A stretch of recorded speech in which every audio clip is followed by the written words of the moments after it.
Hey everybody, it's Wednesday night and it's time for Super Geeked Up! Yay! Oh my god, was that a noisemaker? What's happening there? That was cool, whatever that was. Did that for a while. I did not notice. All right, anyway, hey everybody, I'm Jeff. Welcome to Super Geeked Up. This is your live geeky pop culture show. We're going to talk some fun geeky topics, play more fun geek-themed improv games. I'm joined as always by my co-host, Francis Fernandez. Hey, rabbit on the first day of the month. What does that mean? Yeah. If it's the first thing you say before you say anything else, it gives you good luck for the month. If you say rabbit. On any month? Any month, yeah. It's like some weird superstition that I picked up a long time ago. Yeah. But that's not the first thing you said today, right? Because it was actually. When you woke up, you just said out loud, rabbit. Well, it's the first thing I said. I woke up, I brushed my teeth, all that stuff. But when I settled in for getting ready to work, the first words out of my mouth were rabbit. You have to say it 3 times? You have to say it 3 times. Yeah. And that'll bring you good luck for the whole month. And then you have good luck for the month. All right. Well, there you go, folks. Our guest, he's been on many times before. It's Chaz Galuski. Welcome back. Yeah. Hey, Jeff. Hey, Francis. Everybody in the chat. Drone yes, hello. I see Pierre and Carrie are there. Carrie just joined us in the chat. Hello. Hey, Carrie. Oh, okay. Oh, aha. Yes. Thank you, Carrie. You're bringing up the poll question, which I will get to right now. Our poll, actually, I'll come back to this comment in a second. Our poll question is, who is the best Bond? That's going to have to do. Our question isn't exactly about that. That's why I put it as a poll, but we're going to talk about Bond stuff. So there are more than this, but these are like the 4 probably most well-known ones. Sean Connery, Roger Moore, Pierce Brosnan, and Daniel Craig. So before we went live, Pierce Brosnan was in the lead, but now Sean Connery's in the lead. Brosnan is second. Daniel Craig is third at the moment. I feel bad. I feel like Roger Moore is not going to get any votes because I always feel he gets the shaft, which I don't think he deserves. I think he actually was a fun Bond. Yeah. But anyway, let's see. Carrie says, I like Craig's movies more, but I feel like Connery has the best portrayal of the character. Hey, folks. Hello, Carrie. Well, we're going to talk about movies in a second here. We're also going to do super press conference and geeky treasure hunt and talk fall TV stuff. All right. But before all that, Francis has our first rabbit. Oh, no, not rabbit. Sorry. He has a different geeky question. You have to say it 3 times. You can't just say it once. Yeah. All right. Hey, look. Oh, I didn't know this. GoldenEye is re-releasing in theaters this week. That's kind of cool. Yeah, you can go see it Friday. What's your favorite James Bond movie, and who should be the next Bond? Oh, I knew that's part of the question I forgot to think about. Who should be the next Bond? Even though I came up with it. Well, let's start with our favorite Bond movies. And you can tell us in the chat or in post in the comments.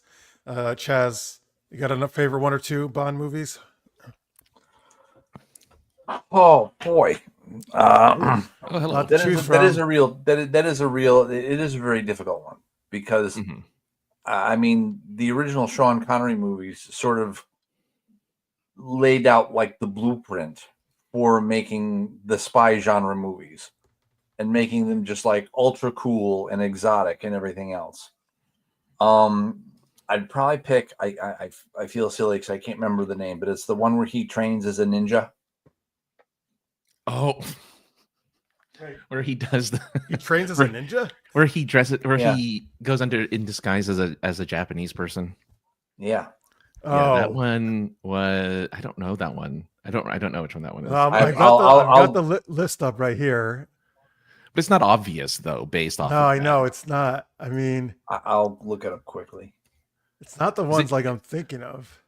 Could be You Only Die Twice. You Only Live Twice. That may be it because I think they started off. Only Live Twice. Yeah.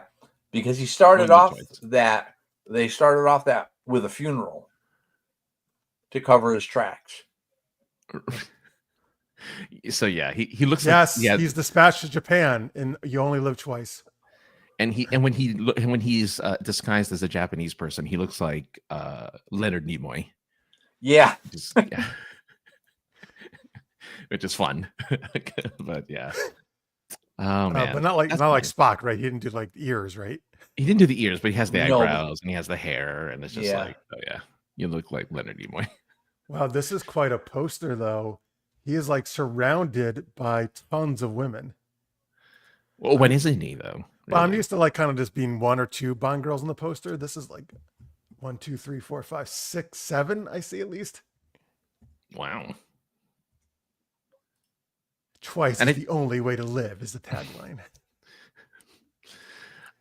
I wonder if that's one of the movies that didn't have a book attached to it. That is the fifth movie that Connery did, 1967. Okay, so this isn't when he left and came back again. Okay. No, Okay. it is loosely based on Ian Fleming's 1964 novel of the same name. Okay. That's funny. There you go. I like it. He actually, he came back in 71 after Lazenby, but then didn't I guess this one's not considered canon, but he did one in the 80s too, right? Oh, Thunderball, I think it was. Thunderball, but it's not on this list. I guess that was like the alternate, I guess, right? Because they had It was the a rights to it. remake of one of his other movies. So he did Thunderball was supposed to be like a retelling of a previous movie he did. It wasn't like. But is that one of the ones that was like? It's not, because it's not on this main list. It was done by a different company because they had the rights to that particular Thunderball, I think, or something. I don't know, but right. Oh well, Thunderball he did in 65, so he did another one. Never Say Never Again, which is in right? 83. That's the one. Yes. Yeah. Thank you. That's the one I'm thinking of. Because he said, I will never do James Bond again, and then they sucked him back in. He looks significantly older, which is unfortunate. Yeah. Oh yeah, you're right though. It had previously been adapted as Thunderball, the film Thunderball. There you go. I had it mixed up then. I had Never Say Never Again is Thunderball. And according to comicbook.com, it is not canon. Because it was the second and most recent film not to be produced by Ian Productions, the usual producer of the Bond series. Oh. Well, I will never say never again then. Okay, because they had the filming rights of the novel, that particular novel. That's why. Yeah. All right, there you go. So he came back a couple times actually. He refuses to stop. He refuses. He loves Bond that much. Well, I think after that one though, we know he was done after that because he didn't go back. Again, the theory for The Rock. The Rock is he's a retired Bond. That is a great movie though. Anyway, let's see here. Oh, thank you, Tammy. Sorry, I just saw you in the chat there. Yeah, Never Say Never Again. There you go. All right, so you say You Only Live Twice is your choice there, Chaz? Yeah. I mean, I love, even though the effects don't perfectly hold up today, I love the little Nell sequence. I love that cool little white Japanese car that the Japanese girl pulls up in. She's like, "Get in," and she drives them away. Because I'm a little bit of a gearhead too, believe it or not. So that little car, the little Nell sequence, the ninja training, the whole thing I'm all on board for that. Nice. Carrie says my favorite Bond movie is Casino Royale. Daniel Craig and CeeLo Green. Oh, I mean Eva Green. Its chemistry is undeniable. Daniel Craig just loved her little T-Rex arms. Is that what CeeLo Green? CeeLo Green is known for having really small arms. Okay. So here, I'll come back, Carrie, to the who's to be the next Bond part. We'll get to the movies first, but thank you for that. Roger Moore's For Your Eyes Only hit me right in the puberty. Oh, okay. Nice. Who's the Bond girl in For Your Eyes Only? I wonder. I don't know. I'm gonna have to look. Yeah, I can hear the theme in my head. I do. Yeah. That was the one of the songs that made it onto the radio. That was a song I heard a lot. Well, okay. The poster is one of those famous where you see him between a woman's spread legs. Yeah. I don't know. I'm trying to figure who the Bond girl is, though. It's funny because I think she just recently had a birthday. Well, there's two names in this cast list that may have been it, which is Cassandra Harris and No, Lynn Holly Johnson. No, it's Carol Bouquet. Carol Bouquet. Yeah, I can tell you that Sheena Easton did the theme song. Yeah, it's a good song. I'm into that. And song. it was shot in the Bahamas. No, you gotta, Carol Bouquet is Melina Havelock. Yes. That's actually not really a punny one. No, but they didn't all have punny names. No, I guess not. Especially once you get past a certain point, they have like real names. They have regular names. All right, so let's see. So my two favorite ones are actually Craig's not my favorite Bond, though I think he's good. But the two movies are my favorite are actually from the Daniel Craig's run. The most recent one is actually No Time to Die. Yeah, No Time to Die.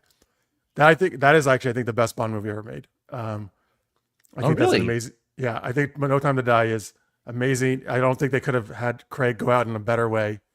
Skyfall is my second pick because that's where I thought, and continuing into No Time to Die, I think we really get to know Bond as a person, which we don't usually get to know, and more of his like actual history and backstory. And so Skyfall and No Time to Die are my two favorite. But I think No Time to Die was like brilliant. Also, introduced me to what the fuck's her name? Ava. Oh, not Eva Green. Anya. No, what the hell's her name? No, I know who you're talking about. She plays the girlfriend, the ballerina. Yeah. Oh, the ballerina. Right. Ana Darmus. Ana Darmus. Yeah, thank you. I thought you were talking about Leah Seydoux for some reason, but yeah, Ana Darmus. Yeah. Who? Leah Seydoux is the girlfriend of Bond in that movie. Yeah, the love interest. Oh, I know what you mean. Yeah. All right. Leah Seydoux, is that the actress's real name? Leah, yeah. Heir of the Seydoux fortune. What's Sea-Doo? Those jet little, skis? Little jet skis. Oh, really? Wow, Yeah. That's interesting. I'm surprised Bond wasn't on a ski-doo in that movie. Yeah. Um, Actually, I don't know. I think it is, but I don't actually. I've teased that it was that Sea-Doo, but now I'm curious because her name isn't spelled that way.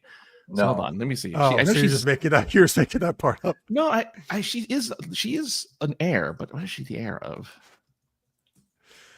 Anyway, let's see. Tammy says, "Tomorrow Never Dies is strangely my favorite famous song is The Spy Who Loved Me." I like Tomorrow Never Dies is my favorite of the Brosnan ones, and one of my favorites mostly because Michelle Yeoh's in it. But I also think it's a good one. Okay, so Sea-Doo is just a wealthy family in general. Her family's worth 1.4 billion euros. So that's why it's not Sea-Doo the thing. It's just her family as well. So it has nothing to do with Sea-Doo the jet ski. No. Okay. Carrie says, my issue with Skyfalls and Bond, it's the convoluted villain plan. It's pure absolute happenstance rival Lexus plan in Bats v Soups and Zemo's plan in Civil War. Oh, yeah. Javier Bardem's... But he's brilliant, I think, in that role. He's awesome. He is. I know he wanted revenge on M and MI6, but his plan was, if you think about it, yes, it's dumb, but don't think about it. It's a Bond movie. Just enjoy the ride. I mean, I think Tomorrow Never Dies plot is kind of really silly too. If you think about it, just a media mogul wants to start a war just so he gets good rating. I mean, okay, but like that, it's not like that was really thrilling to me, No, but it was still a fun movie. It's a fun movie. I like it. And that's the one with Michelle Yeoh, isn't it? That's why I love it. Michelle Yeoh. Oh yeah. That was like her kind of, her big Western. Yes, her debut. All right, what do you got, Francis? What Bond ones do you like? Your favorites? I would probably. Isn't GoldenEye? It was one or no? Or just GoldenEye? Yeah, it was gonna be if I was gonna pick two because you picked two, so I'm gonna pick two. First would be Casino Royale. I actually really like the whole poker game stuff. I don't know why. It's kind of silly because everyone has amazing. You mean the one hands. with David Niven, right? Yes, the one with David. Yes, and what's his face? Anyway, yeah, no. Daniel Craig in that, like, it's his introduction. He's in a Speedo. He does parkour.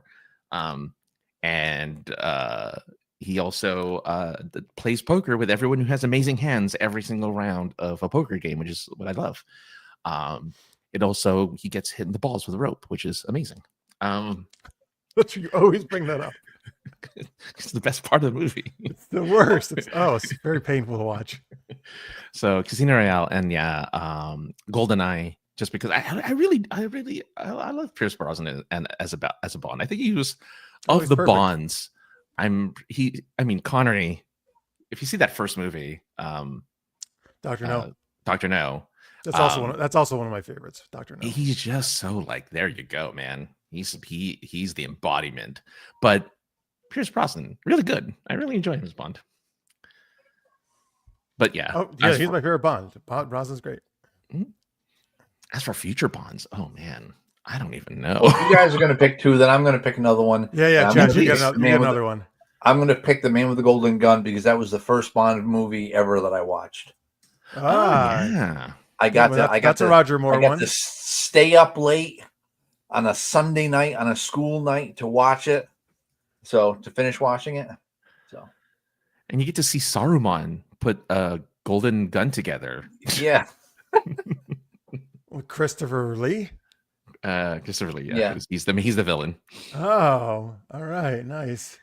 He's Scaramanga. Does the villain have a golden gun? Is that the idea?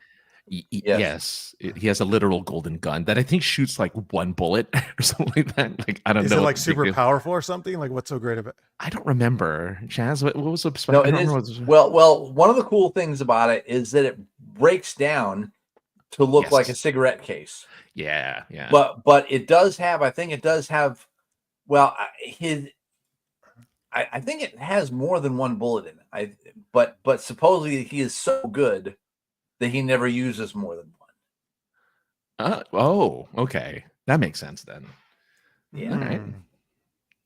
All right. He's a crack shot. A real, for a prop builder, it was a real thing to be able to craft all this so he can just, like click, click, click, click, pull apart a cigarette case, and all of a sudden you've got a gun. And I don't think, I can't remember if it shot a 38 shell or a 22. Oh. Yeah, I don't remember. To kill somebody with a 22, you have to be really, really, really good. 22 is pretty small caliber, right?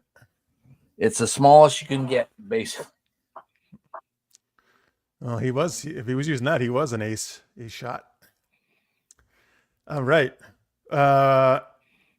Carrie says, off topic, All or Nothing is my favorite Bond game. I know everyone loves GoldenEye, but I prefer third person. I didn't know there were other Bond games. Do you know? Oh, there's a million Bond games. And I think All or Nothing was the one. Was that the one where Sean Connery was the main character in that one? I think, like Sean Connery's Bond. Oh, not Sean Connery playing him. You just mean his. I don't think he voiced him, but I want to say he was the main. Really old? Was the character. Yeah, he was in the game. Interesting. Yeah. All right, I don't know that one. Carrie says, For Your Eyes Only was his first Bond movie. I watched it. Was on Skinamax or HBO. Good old Skinamax. Why would that be on Skinamax though? Well, no. Here's the thing. I know they called it that. Cinemax played normal movies like HBO did. They did, yeah. But they also had later on they had the sexy movies. They had their After Dark set, which was good. Brosnan, okay. Oh, it was Brosnan. Okay. For that game. Oh, in All or Nothing. Yeah. Now the GoldenEye game, was that timed with the GoldenEye movie to come out? It was, yeah. Even though it had like characters N64 or something. What was that? Yeah, Nintendo 64, 4-player multiplayer. Yeah. Oh, and you cheated if you played as oh my god, Odd Job, because his character was shorter than everyone else. So it was hard to hit. Yeah, so he was hard to hit. You couldn't hit him as well because he was a smaller. You need the golden gun. You did. Oh, there was a golden gun in that game. In the multiplayer. Sweet. Yeah. Wait. Oh, so Odd Job. So they had characters from different Bond movies in it. Mm-hmm. Yeah, they had Jaws. They had a couple others. Mostly henchmen, not really like the big bosses. Could you play? But you could play Bond too. Yes, but you could only play as Pierce Brosnan Bond. You couldn't play as the other Bonds. Right, because he's the golden. Yeah. All right, who should be the next Bond? That's our other part of this question. I don't know. I actually like them to explore different 00, like 006, 008. Yeah, but then it wouldn't be a Bond movie anymore. Well, but they could, they tried to do with Wick and Ballerina. They could spin off. They could. I'm a little surprised they haven't actually, but although also I'm really surprised because I was looking at the list of all Bond movies. They used to make them when Connery's doing it, they did it every year. But then very common, they would do it every 2 years. But with Craig, man, it took a while. Not at first. At first it didn't. I mean, I know COVID had something to do with the last one. He's technically the longest running Bond. He is. But also, I noticed here, Moore took over immediately after Connery. Mm-hmm. And Dalton took over right after Moore. But then there was a gap until Brosnan. And then there was a gap between Brosnan and Craig. And now there's been 4 years since Craig's last one. I'm actually surprised that they haven't even announced anything. I don't get why, since they always make money, quite a bit of money, actually. I was looking at the box office, particularly for Craig's ones. It's weird. It's weird that they let so much time go by between. I thought it was a rights thing. I thought the Broccolis were having a rights thing with it. I don't. Oh, are they right now? I think so. But I mean, yeah, it's been long enough. We're ready. I think we're ready. I think we're ready for new Bond. I mean, particularly you're not even filming yet, so it's going to take. I mean, after you announce it, probably at least a couple of years to get the film out, right? I think I hope they make it super simple and nothing too complex, like Casino Royale, which really only took place in one location, at the casino, and then you can just build from there. You don't have to go, world hopping. You just focus. Why don't we just set it in McDonald's? That too. I'll take it. Take McDonald's. It's a Bond who loves his Big Macs. If it's anything like well, here's the thing though, because Daniel Craig played a canonical, his actual name is James Bond. It's not a code name you give to people who take on the role of 007. How do you continue that? Oh, wait a minute. Are you saying the other Bonds, that was just their code name? So apparently there's no proof that they're the same person, right? Because they're all different actors, right? So that, and I thought their names are supposed to actually be James Bond. Just 007 was the thing that carried on. Yeah. I mean, the only problem with that is it wouldn't to contain continuity, right? How are they all A, different people, and B, different personalities each time you change it to a different James Bond? Whatever. It's like anything, right? Just different actors playing the same character. That happens plenty of times in movies. Yeah, I guess so. I mean, a little harder with No Time to Die since he's dead. But, right. Yeah. They actually killed him. But whatever. I'm sure they'll just call it on a reboot or something. And yeah, because in the books, he's the same person in everyone. Yeah. But it's kind of like a Doctor Who thing. But the thing is, I'm sure there was a 007 before him. There will be 007s after him, right? Well, actually, we know in No Time to Die, that woman became 007. Do you want it to be that way? Would you prefer maybe not another 006 or 8, but a 007 who isn't James Bond? It's 007 who's someone else. I don't know. I mean, normally I'm cool with that. I do kind of have an attachment to James Bond, though, as 007. Rick Britton. No. Because once you start this other nonsense, then it's just a spy movie.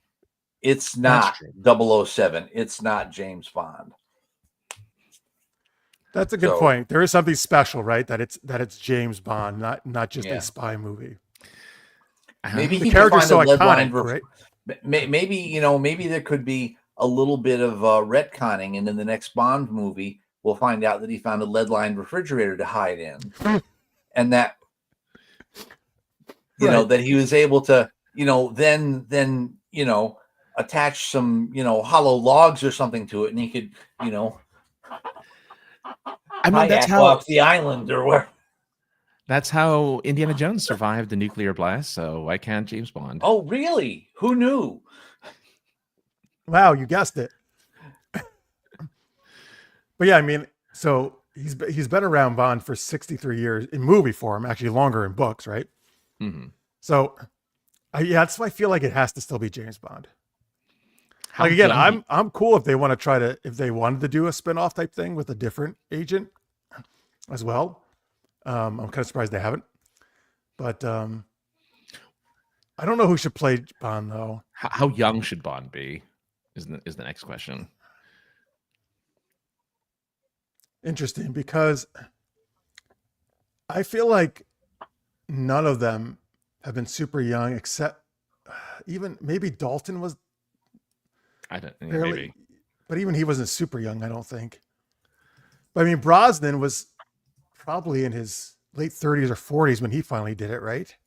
Yeah, I think probably. He. I mean, they're all fairly. I mean, at least Moore, I think, was in his 40s. I mean, Connery had to be in his 30s, right? Yes. So apparently the ages. Okay, here it is. How old was every James Bond actor in each movie? So the youngest was 45. No, I'm sorry. Sean Connery was the youngest at 32. And And Dr. Roger No. Moore, huh? In Dr. No, his first one. And Dr. No. And then the oldest actor to play James Bond was Roger Moore at 45. Yes. So, okay. And Daniel Craig was 38 in Casino Royale. So 32 seems to be the youngest. So yeah, there's never been a Bond in his 20s, which I kind of get, right? He's supposed to be, I guess, a little more veteran and like he's been experience. around. He's been there, done that. That's interesting, though. I wouldn't say no to a younger Bond. This is something different, you know. I feel like a Bond that's kind of maybe learning the ropes a little bit. Yeah.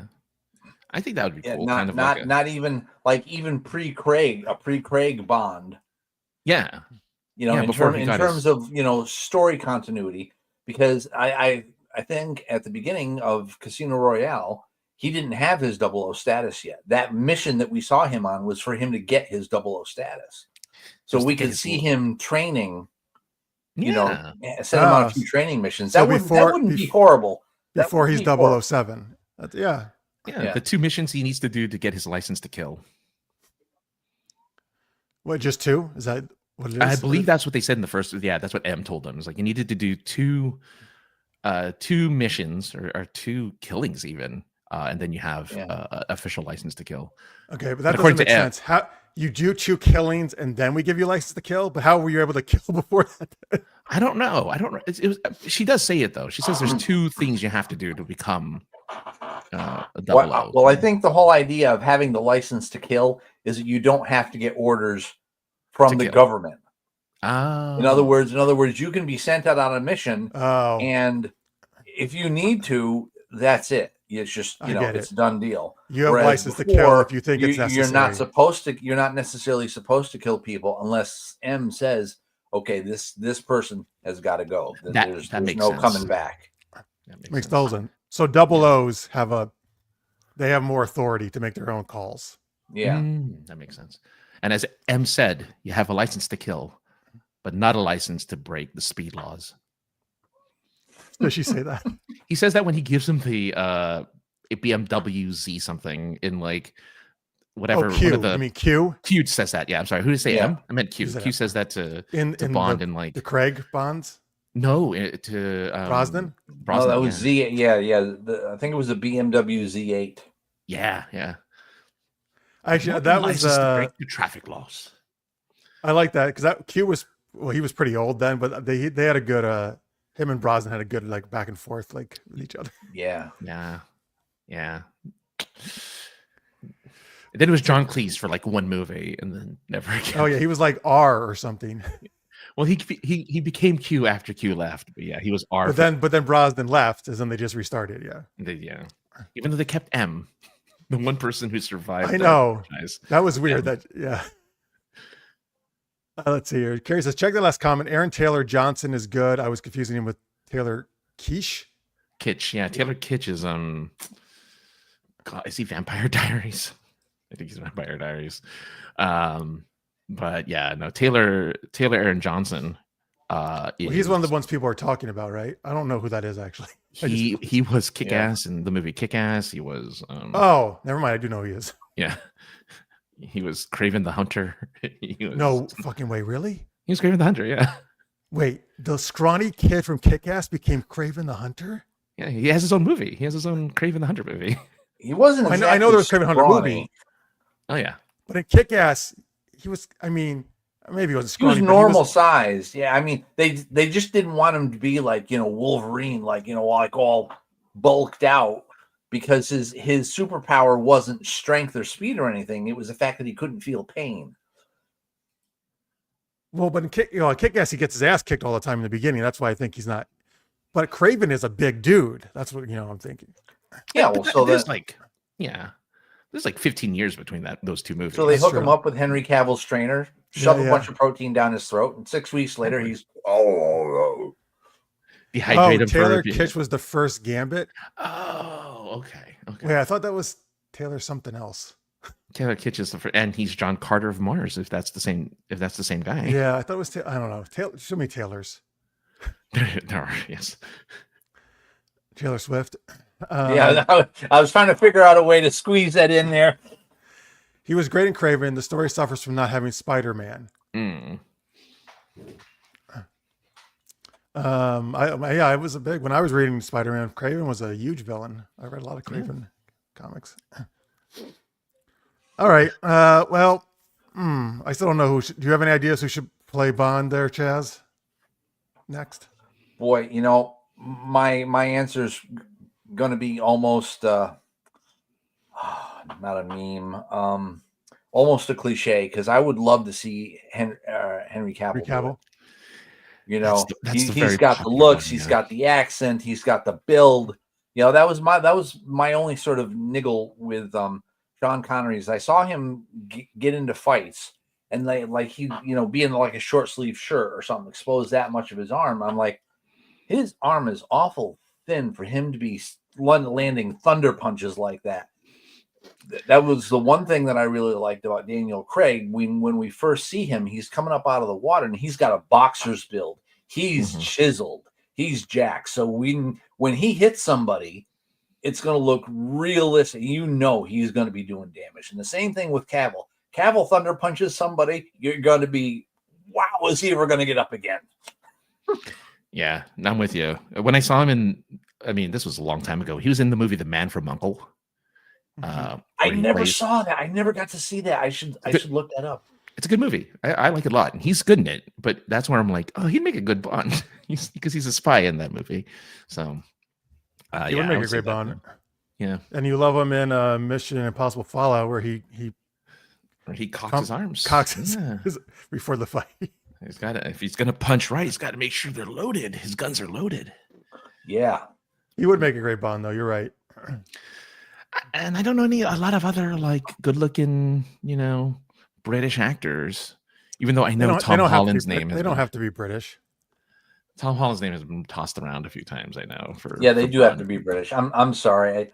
I don't want to see an American play James Bond. I'm sorry. I'm fine with that. British. Come on, the British take so many roles that are American. I think we need to start taking some British. It's like how nobody wants to see like an American Doctor Who, right? Like they want them always to be like from the UK. I mean, you're right. I think they'll cast British, but I don't think that should be a stipulation. No.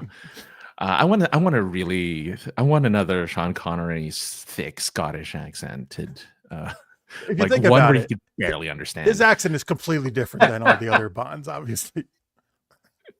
But that's what I wanted. I want one that's like you need subtitles to understand what he's saying. All right, wasn't that bad? That's what I want. That's what I want. I want that guy. He still has, I think, my favorite line though from Dr. No. I gotta get into it. Yes, Dr. Smith and Wesson, you've had your 6. Oh, it's not. Oh no, I'm thinking of a different. Wait, which is the movie where he goes? Do you expect me to talk? No, Mr. Bond. I expect you to die. Goldfinger.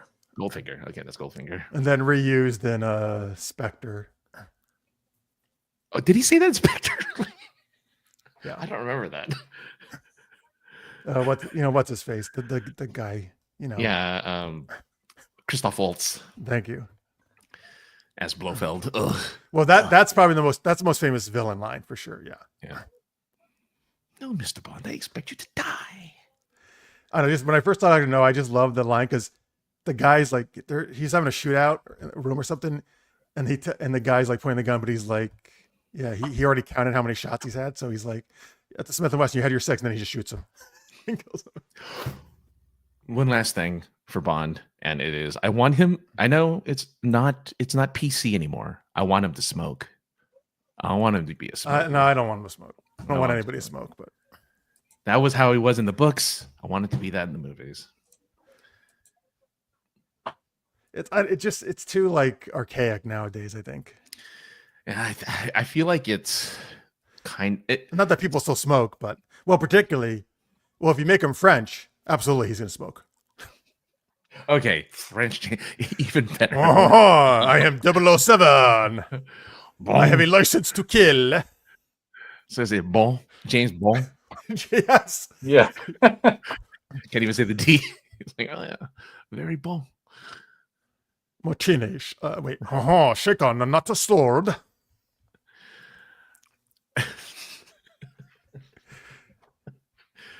Now I really want to see a French Bond, actually. Oh, let it happen. So I recently rented the last Mission Impossible. So did you not see it in the theaters? No, because I was kidney-fied. Oh, that's right. Yes. So I missed Thunderbolts. I missed that. I missed Ballerina. I missed everything. I missed a bunch of movies I wanted to watch. Anyway, just don't let it. Yeah, no vaping there, Tammy. I was thinking about that. No, that'd be terrible. But Tom Cruise did is it whatever the second Austin Powers movie, he plays him in the intro. Tom Cruise plays Austin Powers in the intro, so I'd like him to play Austin Powers again if he's gonna do a new Austin Powers. Bring back Tom Cruise. Wait a minute. He's fine. Tom Cruise plays like he's like doing a movie of Austin Powers? Yes, directed by Steven Spielberg, who's also on set for that beginning scene with I forgot about that. Yeah, Kevin Spacey was Dr. Evil, and Danny DeVito was Mini-Me. That's funny. That scene. Yeah, because Carrie asked, the real question is who should be the next Austin Powers. So you want Tom Cruise? I want Tom Cruise to reprise his role because he doesn't do an accent. He just does his regular voice. It's really bad. That's that's kind of weird though, because Cruise is a good actor. He doesn't do accents. He doesn't do accents now. Because I'm thinking even in Valkyrie, which he plays a German officer, he doesn't do an accent in that. I feel like he's done an accent before though, in a movie. I'm gonna look it up because I'm pretty sure he's done American style accents though. He was Irish in Far and Away. Yeah. Oh, so he was Irish in Far and Away, and he did do a Southern accent in the first Mission Impossible. They say, which I don't remember. That's easy. But he did try doing Irish. He did. Apparently, he did Irish. A widely criticized Irish accent in Far Maybe that's why he never did one again. Yeah. If it's anything like, what do you call it? What's his face? Keanu Reeves in Dracula. Oh my God! Just let poor Keanu Reeves go. Jeez. Never. But now I have to after this show. I'm gonna have to listen to his accent. I need to hear his Irish accent. The Crodius has joined us. Brosnan was and always will be the best Bond. He says, "Hey, nothing wrong with that. He's a great Bond." In the poll, Connery is still leading. Brosnan is in second place, though. We'll see who wins at the end. All right. Well, I don't think they're going to do Austin Powers again, but that'd be interesting if they tried. All right, so I guess we have no answers for you guys for who. Well, Henry Cavill will be great, but I don't think that's going to happen. He's too old too. He's in too many other things. Yeah, I mean, he's doing Highlander right now, I think. Yes, I just read something that somebody was injured and they had to, but now they're back on. I don't know, shooting again. I think. Oh, good. Maybe. Yeah. Yeah, I'm excited to see him as I don't know. Is he Connor McLeod or Duncan? Oh, I don't know. He's one of the McLeods because I read there's a cousin in it called Angus McLeod or something. Ooh, That's somebody else plays. He's Called Ronald Angus beef. McLeod. Ronald McLeod. Yes. Oh, Jeremy Irons is going to play the villain. Yes. Opposite Henry Cavill. That's That's cool. cool. I'm down with that. Me too. Jeremy Irons is great. I love Jeremy Irons, especially in Dungeons and Dragons. I actually, well, at least when I was young, I mean, not super young, but I like that movie. Justin Long, I think, is it something? Yeah. Now, if is it Wayans? Marlon Wayans was in there. Yeah, Wayans? Marlon Wayans, yeah. If I watch it today, it'd probably be kind of cheesy and goofy, but I still have a soft spot for it. Yeah. I mean, It was fun. Keanu Reeves is James Bond. Tammy says, yes, there you go. Using his Dracula accent. I'd love that. I'd be first in line. I would Be wait. like, whoa, I have a license to kill. I am 007. Yes. So amazing. I would love that. All right. We're just thinking of like terrible things to have Bond be. Yeah. Like French Bond. Keanu Reeves from Point Break as Bond. Let's see here. Craig says, I love Craig's Southern fried accent in Logan Lucky. That movie is funny as fuck. Well, he has a Southern accent in the Knives Benoit Out movies. Benoit Blanc. Yeah. I love his accent in that, man. There's a new one about to come out, right? Third one? Yes. I forget what it's called, but yes. Interesting. And Croy says, I never see Connery as Bond. He's done so many epic roles, and him as Bond, which was not up to par in comparison. Well, part of it also is because he was, by the time you started watching Bond and Crodius, his run was long done. But yeah, and he's already done. He was in Entrapment, and was that the one you named? One of his least famous ones. I don't know. Because all I could just see him watching Catherine Zeta-Jones. Yeah, Catherine Zeta-Jones, like going under the little strings and like staring at her ass. I'm like, oh yeah. Well, that's a Bond thing to do. Yeah. We need Neelix as Bond. Oh, there's his Voyager reference. Oh my God. Now that's the worst Bond ever. Neelix from Voyager. Tom Paris as Harry Kim. Harry Kim as Bond. The most ineffectual Bond ever, who never gets promoted to 00 status. Never gets promoted, never gets the ladies. He's just no, right. So the antithesis of Bond, every lady turns him down. Oh, it's gold broccolis. You give us some money. We're giving you gold here. We are just gold. You don't have to wait any longer to do the next Bond. No. All right. All right. Well, that was good. We came up. Yes. We did not come up with any good answers, but we came up with ridiculous ones. Yeah. I do. I hope, man, I am anxious though for them to do something else with it. That is one thing, man. I know I complain a lot about franchises, but I do not ever get sick of seeing Bond movies. Yeah. I think Necrodius, Mr. Bean was already Bond. He was Johnny English, which is their version of Bond, but their comedy version of Bond. So he already's been Bond, technically. All right, let's do superhero press conference. So I'm not looking at the chat right now. So folks, I'm going to play a character doing a press conference, and Chaz and Francis will be the reporters. So what you need to do in the chat, put in the names of some fictional characters, like, Batman or Indiana Jones or James Bond, anybody like that. Francis will pick one of those. Yes. And type it into the chat so Chaz knows who they are. So that's the person I'm going to be playing. I'm not going to know who that is, though. I'm going to have to try to answer their questions and try to figure out who I am by their leading questions as reporters. So first pick a character, but then once you got a character, we need the chat to say what that character, like why I called the press conference, what I'm announcing. Okay. But first, see if you can get some choices there from the chatters about some options. My only problem, please, keep going, guys. Please give us some more choices. We do have a few here, but I don't necessarily know if Jeff knows these characters. Oh, good. That'll be great. Well, let's see if you get some more choices that I might. Tammy says, I'm having a hard time seeing any of the under 30 candidates as Bond.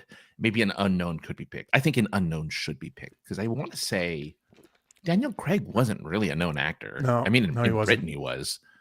He did But he wasn't well known. No, yeah. He did Layer Cake and a couple other movies, but yeah, I wouldn't want to see someone under 30 doing a Bond either. It has to be at least Bond 30, should say. I like the way you layer your cake. He plays kind of like an assassin in Layer Cake. But anyway.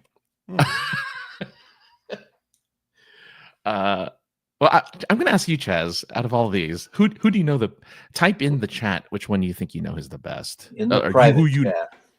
Not in the private chat, in the comments. You can do it in the main chat because I'm not looking at that, and so the audience will know too. Oh, so just do it in the comments. Because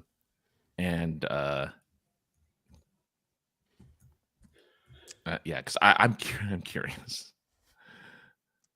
Well, so afterwards, I'm going to look at all these interesting choices. Apparently, they're giving. Well, I mean, I feel like I can say the ones that we're not going to do because for instance, do you know who Bob the Builder is? Because I don't. I mean, I've heard of him. Yeah. I don't know if I would be cartoon character. Yeah. I don't know if I would have guessed that. But. Okay. All right, everyone. You got the character. Yeah, we have a character. I think. Okay, so folks, the character that Chaz typed in, that's who I'm going to be. I don't know who that is, but tell in the chat what I came to do. Why I called this press conference to announce what? What's the big news I'm announcing? Give them that, and then I feel like this is an added layer. Normally, we did this the first time, and then I forgot the last time we did it. Okay, it makes it a little harder, but that's quite a few. That's wow. I like that you gave so many choices there, Carrie. But yeah, okay. So yeah, what is this character? What's the reason for this character's press conference? That's what we need right now. Thank you for all the names, though. Might be able to use them for. Maybe we could kind of use it for the next game. You never know. Yeah. Yeah, you never know. But yeah, just give us that. That's and then we can go ahead and Chaz and I can grill this person. Oh, you got something? It's not yet. I mean, we have a couple, but I kind of like. Just tell Chaz which one you're going. I'll just say I like Tammy's suggestion there, Chaz. What do you think? Do you know about that one? Yes, I know a little bit about that. Okay. So you guys good? You got so you know the character and what I'm announcing. You're all good. Yes. Okay, folks. So then I'm going to have to try to figure out who I am, what I'm announcing from these guys' questions as reporters. This is Super Press Conference. All right. Hey, everybody. Thank you so much for coming. I'm glad you came here on short notice.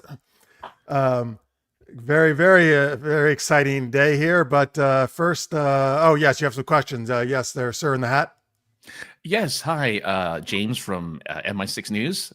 We wanted to know how you enjoy being out in the desert. Well, I'll tell you, at first I hated it because the sand, it just gets everywhere. And it was really, really annoying. Yeah. But, the more I was out there, I started to kind of like it. Getting the sand in your crevices felt kind of nice. Yeah. And, as long as you just got to stay hydrated and you'll be okay. Okay. Yes. Bearded gentleman. Thanks. This is Aloysius T. Proofrock of the baking journals. And nice. we're wondering about if you've made any new advancements with your research. Oh boy, I sure have. I've yes. Because I was just because the last big announcement you made, well, that was really bad. Things went really, really wrong. All right, let's listen. Let's not focus on that. All right. let's focus on this new thing, the future. Everything's going to be great with this one. Nothing's going to explode or blow up or go haywire. Trust me, it'll all be fine. It's going to be great. I can't wait to show you. Miss from Moneypenny News. I see a theme here with okay.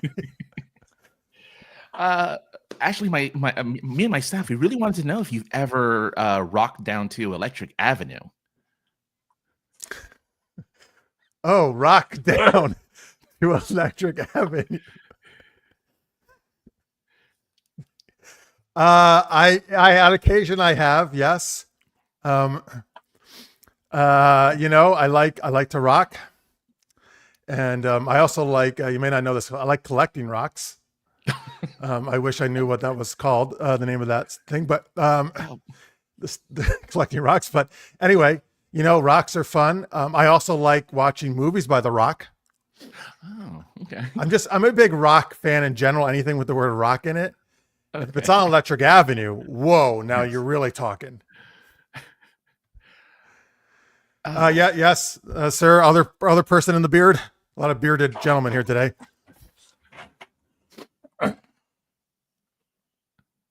Hello, this is Ken Q reporting for the Aboriginal Times, and we also have questions about your last experiments. Things became pretty monstrous, and so we were kind of wondering, you know, how your new discoveries are going to be safe for the general public and won't result in, you know, pitchforks and torches. All right, listen, what's with all these questions about my experiments? All right, can we go back to the questions about the sand and the rocks? You know, if it bleeds, it leads. All right. I prefer reporters who don't do such a good job like you are doing. Listen, you know, the first time you do something, experiments, things happen, they go sometimes a little wrong, right? But I've taken a lot of precautions this time, and I'm sure everything will work out. People can put their pitchforks away. That's not going to be needed.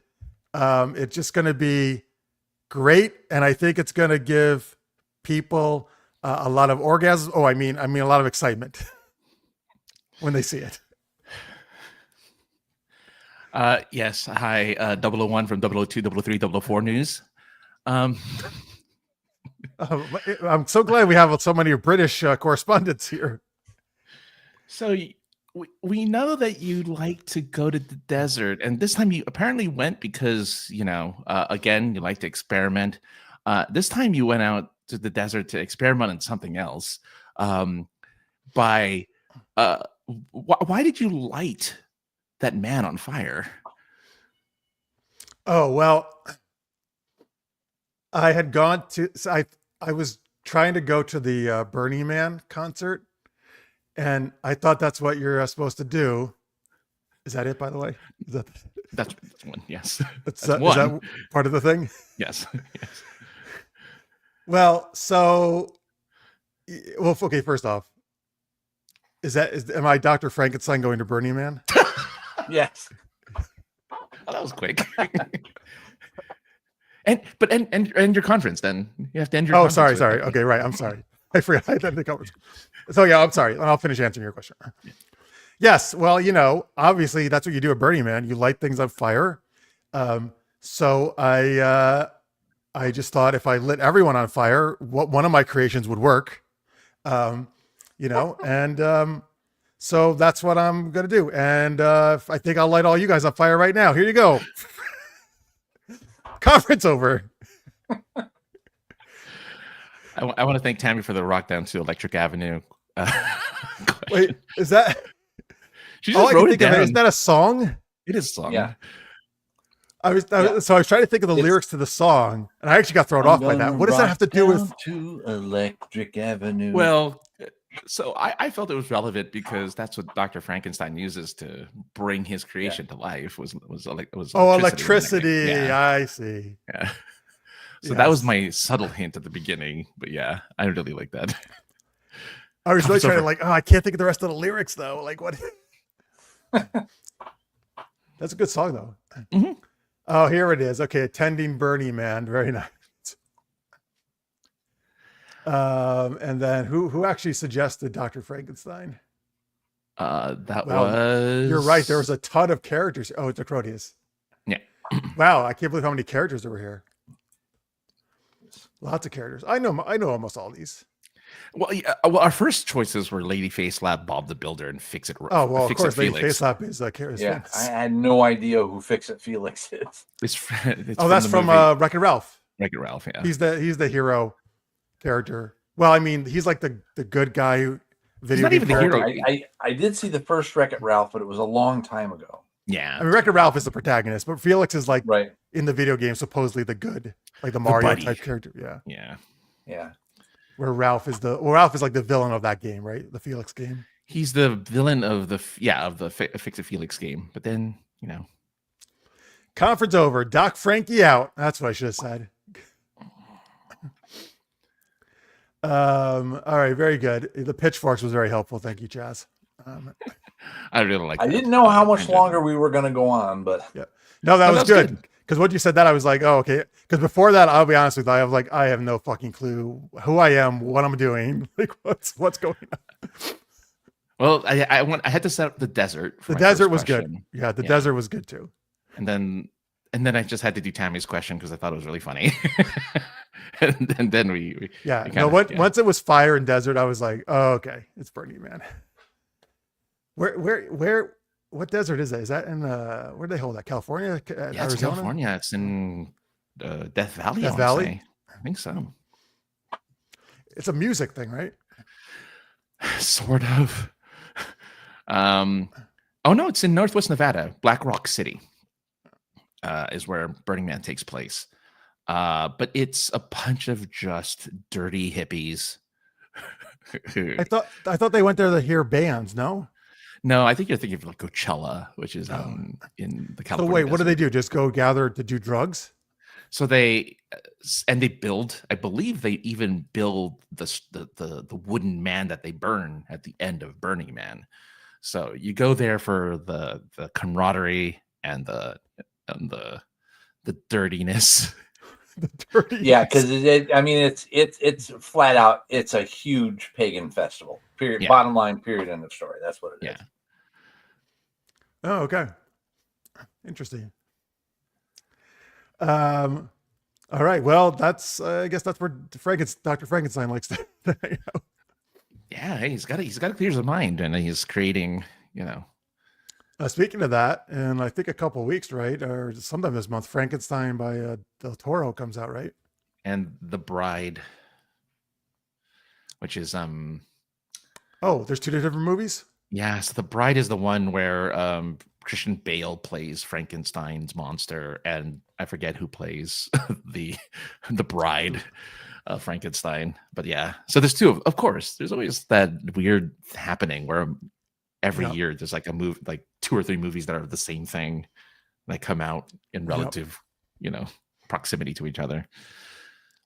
Interesting. All right. Well, that's both two interesting movies. I'm sure the other one's going to be better, the Del Toro one. I'm interested because you don't see as many about The Bride. I mean, back in the day we did. There was The Bride movies, but And Christian Bale's playing the Frankenstein. I'm not going to call him Frankenstein. It's Frankenstein. Leave it alone. His name is Frankenstein. All right. So that's Super Press Conference. Thank you, folks, for all the suggestions there. And all right, let's go to Chaz. Let's talk to Chaz before we keep going here.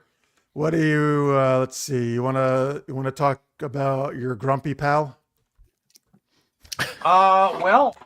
Lloyd he's a really good guy. He was in the Air Force.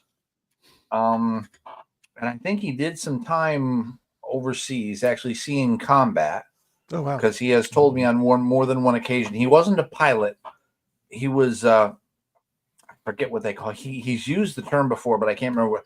But he was ground personnel, and he would have to load bombs onto planes. So I'm guessing he probably participated in Vietnam. Oh, wow. Yeah, This is a show Chaz is on, by the way, we're talking about. Yeah, it's called the Grumpy Vlogger there. He did he's got one of those he's considered a minister. I don't know if it's Universal Life Church or what, but I know he was able to get his minister's certification or whatever you'd call it. I'm not sure what it's called. I'm pretty sure he got it online, and he recently had to sort of like, recertify or reapply for that. I have to. I know I do. Whoa. You're a minister? Mm-hmm. I was for the early part of 2005, maybe to the early 2000s. Okay, wow, I did no idea. Because they gave it to everyone. You just have to sign a thing, and then you're. Why were you? Did you have to marry someone? No, I didn't have to, but I did it for fun. Just in case I needed to. And I did offer a few people, but they wanted real priests. And by that, you're meaning you just went out in the street saying like, "Hey, do you need someone to marry you?" People I knew. But that's cool that he did it, though. He's good. Yeah. That's. It's interesting to be, because once you're in it, and you're only in it for the state that you're in, right? I think. I don't think it's like universal. You have to do it within the state that you applied, but that's cool. Well, good for him. He's everything. He's a raconteur. Yeah, go ahead, Jeff. Yeah, Lloyd is a really good guy.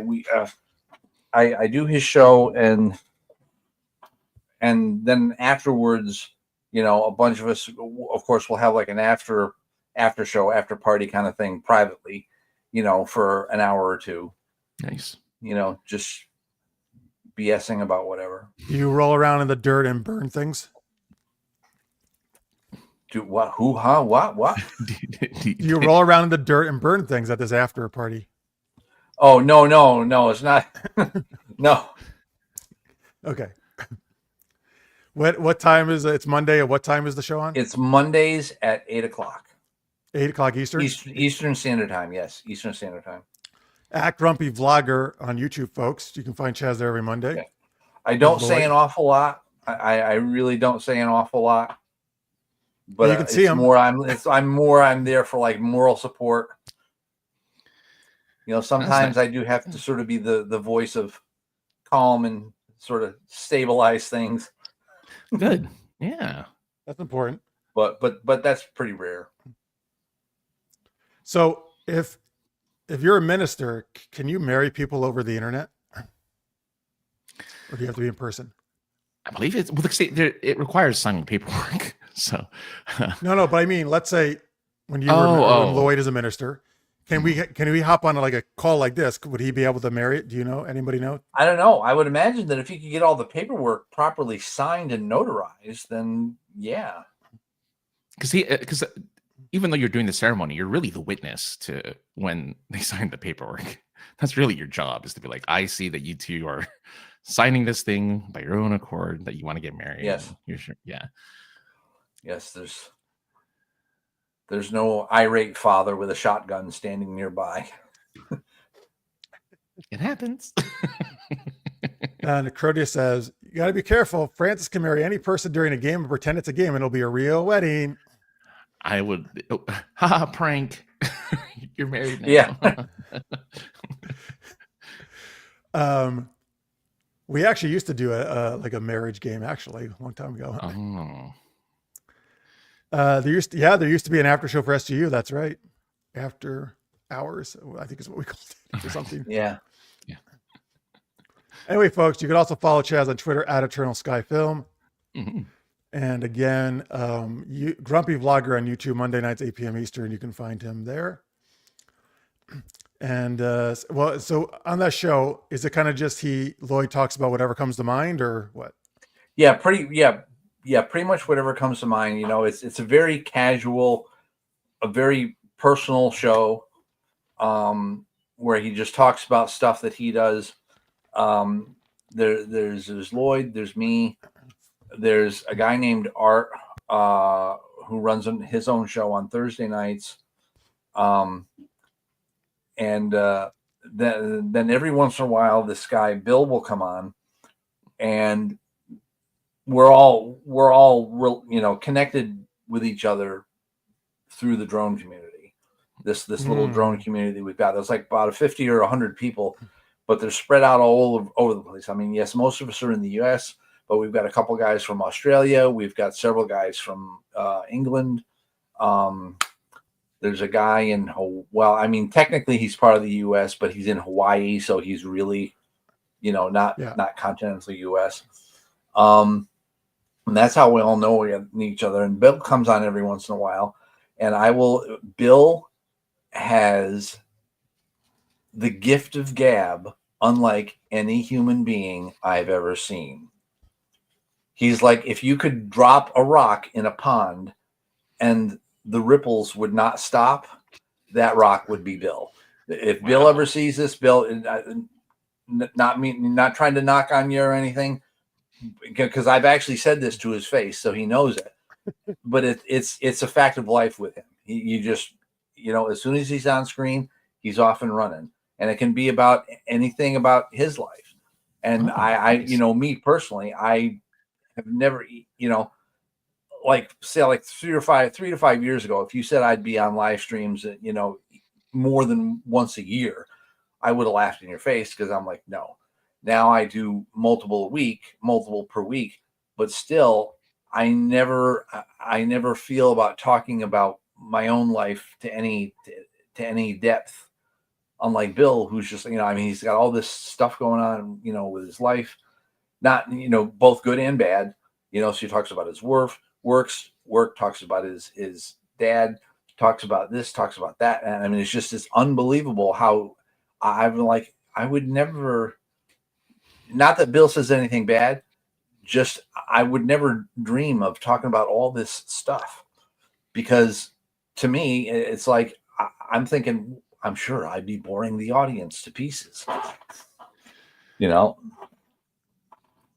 that's why right. That's one of the reasons why I don't have my own live show, because like, anything to say.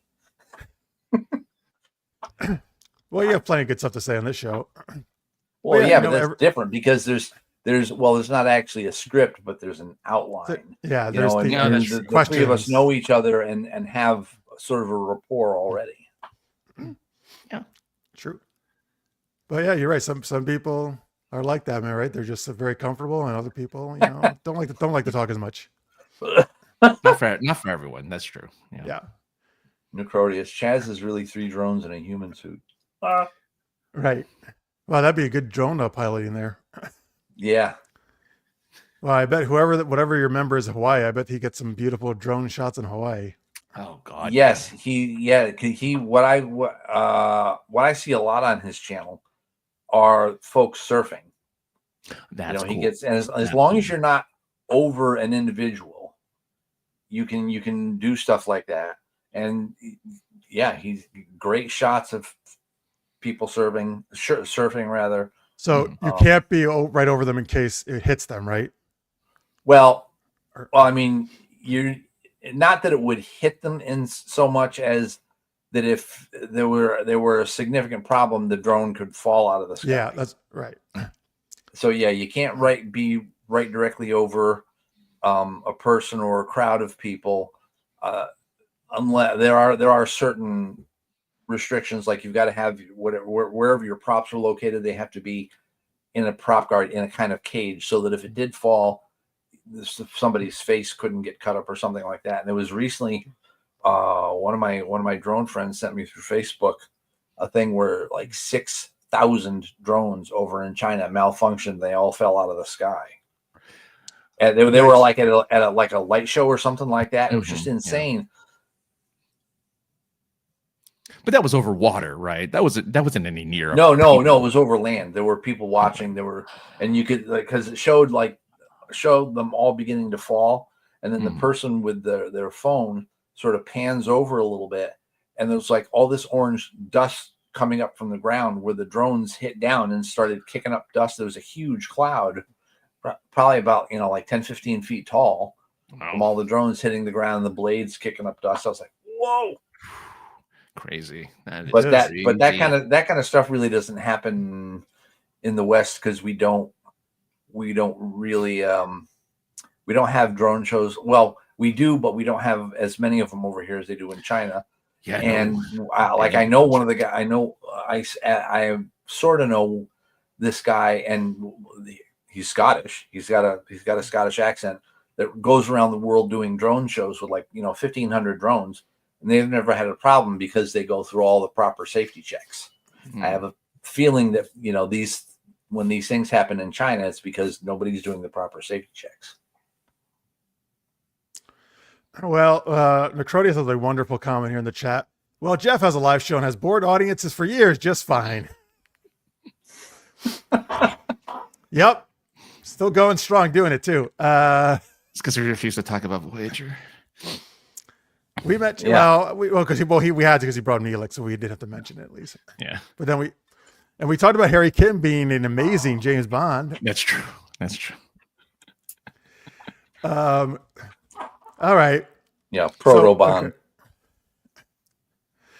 All right, folks. So I mentioned it last week, but in 6 days, my new book comes out, and I have a proof copy here from Amazon. It's going to say not for resale on it because it's a proof copy. It will not say this on the actual edition, but here it is. The Adventures of Elena and Ned, Gargoyle P.I. It's actually pretty cool. I got at least a paperback in my hands here. Look at this big, thick book. You get your money's worth. There's the back. Here you go. But what if you want the strip that says? Oh yeah, you could. I could sell you this one for a special deal. Yeah, I got this one copy. It's only. Oh, okay. Well, I can order more if you really want. I can order more. I was gonna say, you should put that graphic on there intentionally so that when people buy it, they're like, "Oh, I can't sell this. I have to keep it." Oh, right. So once it's in their hands, then they're stuck with it. Yeah, they're stuck with it forever. You can never get rid of Elena and Ned, folks. That'd be fun. There it is, though. 453 pages, folks. So it's good, nice, good. 10 different cases, zany supernatural cases. These two detectives, a human and gargoyle detective, have to solve. I had a lot of fun writing it. I spent a couple of years, so it's kind of my labor of love here, this book. So I would love it if you could check it out. Let me share this screen. You could, if you so desire, pre-order it. Thank you, everybody who already has. There's a bunch of people who pre-ordered it, but I would love even more. Here's the page on Amazon. There are links, by the way, if you look at the description section below this YouTube video to where you can get right here. There's no link if you're outside the US. But there's the ebook pre-order. If you pre-order it, it'll go, as soon as it comes out, it'll get delivered right to your Kindle. If you like a paperback, Amazon does not let me do that in pre-orders. You can only do ebooks. But you can, the paperback will come out October 7th on Tuesday, just like the ebook will. And you can order it then, and or the ebook, either way. And so that would definitely help me out. Again, the more orders I get right when it comes out, or pre-orders, helps boost up the ranking. So that would be awesome and very helpful. But Jeff's talking about his own book. Guess Francis or Chaz should go use the can. That's right. Oh, there he goes. Just don't use my book for toilet paper, please. It's not for resale, and it's not for toilet paper either. Use the Kindle copy as toilet paper. There you go. What do you do? Take your Kindle or iPad and wipe your ass with the edge of it, like a seashell, or your iPhone. Actually, I mean, oh yeah, you get on your phone, right? Yeah, you get that in there easier than an iPad. Right, you could get that in there easier. So there you go, folks. Again, that comes out Tuesday. And so thank you very much for checking that out. And let's see. All right, let's go to our next super geeky question, which, I'm supposed to read. Yes. Okay. Hey, folks, it's fall TV season, which I'll be honest with you, doesn't really mean that much to me anymore because there's so many streaming shows but I used to get really excited for fall TV, and I used to always read look at the upfronts in May, which is when they announce what's in fall, or read all the articles about here's all the debut dates and what's coming on, right? But so I want to talk more about what shows in the past, if you're not so excited anymore, would you get excited about returning in the fall for a new season? What about you, Chaz? Well, probably, and again, this might seem like a cliche. Well, it'd be a cliche. No, I started to say I wanted to say cliche, and I started to say cur. Then I stopped myself, and I realized, oh yeah, that's cliche with an Asian accent. Oh yeah, cliche. So, anyways, this might seem my answer might seem like a cliche, but either the original Trek or the original Battlestar Galactica. Yes. Well, that ties into mine because mine would be Next Generation. And a big reason is Next Gen, at least a couple of seasons, like to do these big cliffhangers. Particularly when he became Locutus, I mean, you had to wait a whole summer before you found out what happened to him. That was the biggest one, man. Riker says, it zooms in, fire. And it says to be continued, right? And they come out like, oh my God, so excited for the fall. Like when it... Although luckily we only had to wait 3 months back then, not 2-3 years between seasons like we do nowadays for streaming shows, that is.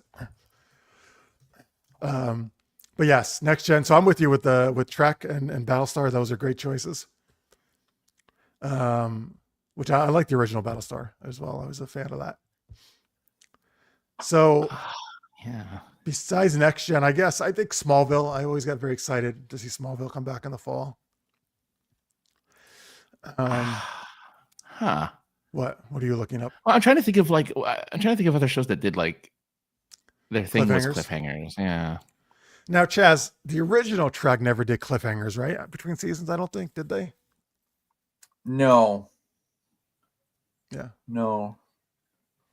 Because they're really what they wanted to cancel it after the first season. And then the fan letter writing campaign that got us the second season. And I forget how we got the third season, but the budget was so ridiculous. They were like, we got to get rid of the show. We got to get rid of the show. So they reduced the budget to like nothing. And that's why how we got things like Spock's brain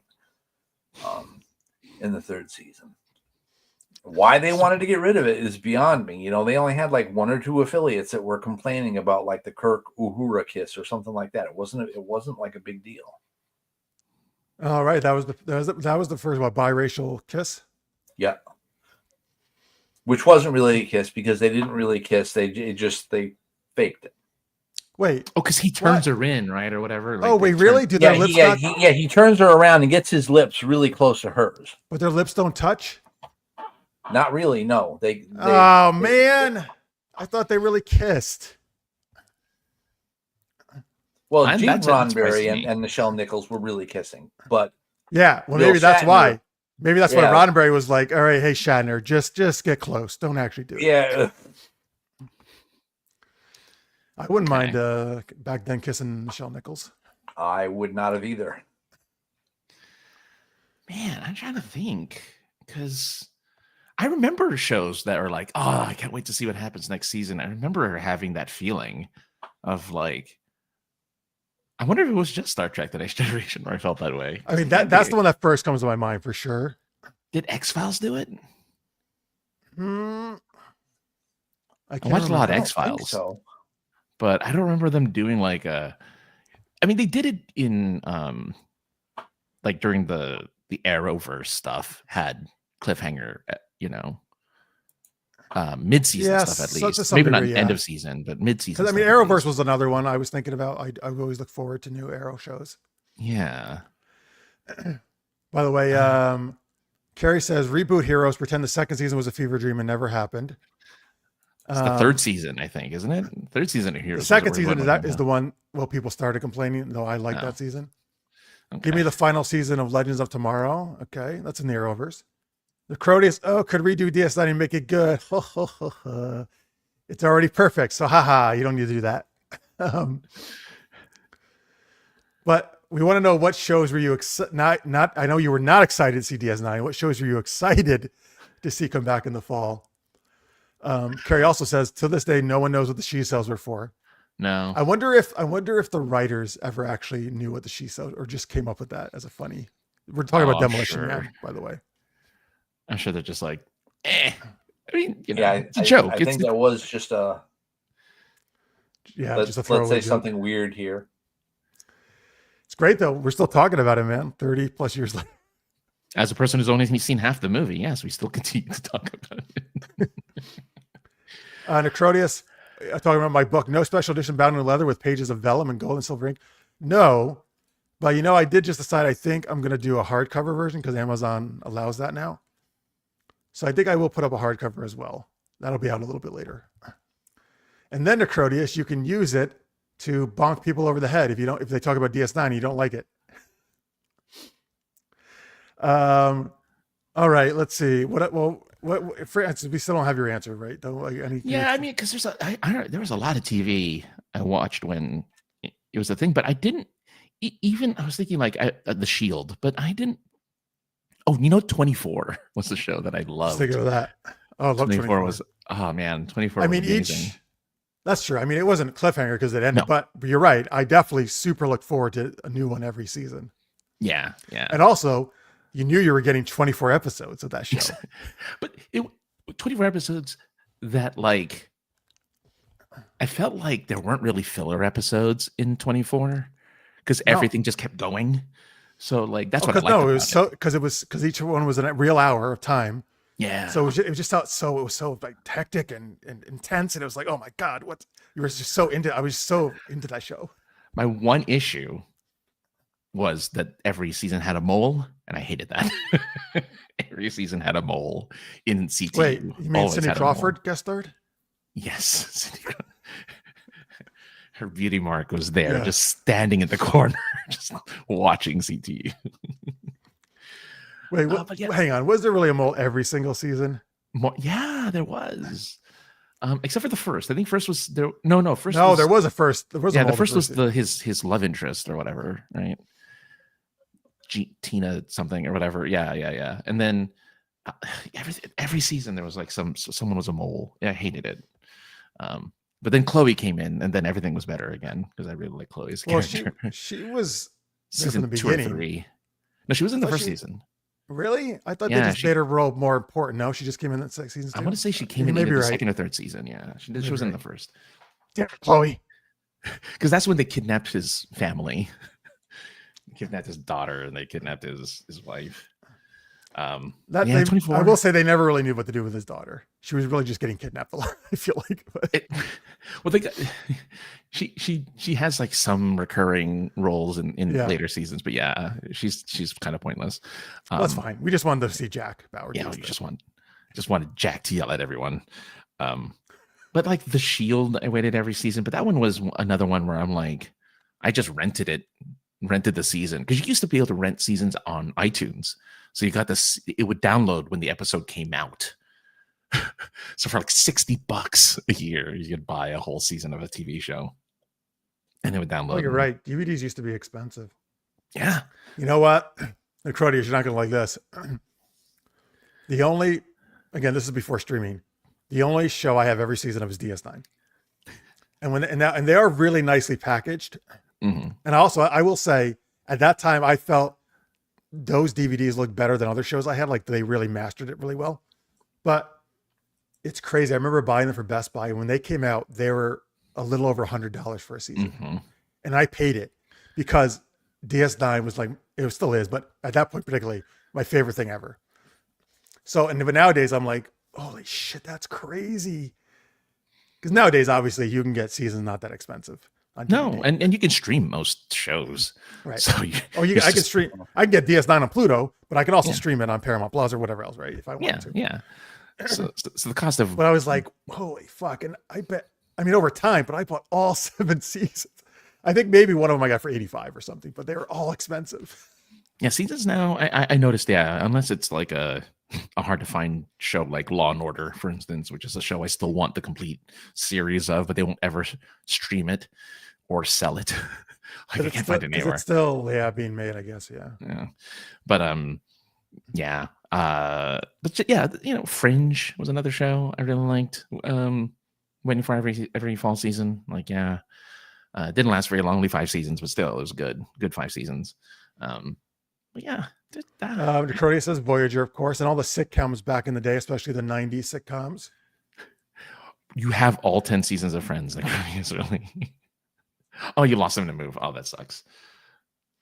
Oh wait, so disregard the Alf comment because you said it's ended on the worst cliffhanger. Okay, I don't remember actually. I don't remember how Alf ended. He gets the FBI or somebody. They capture him.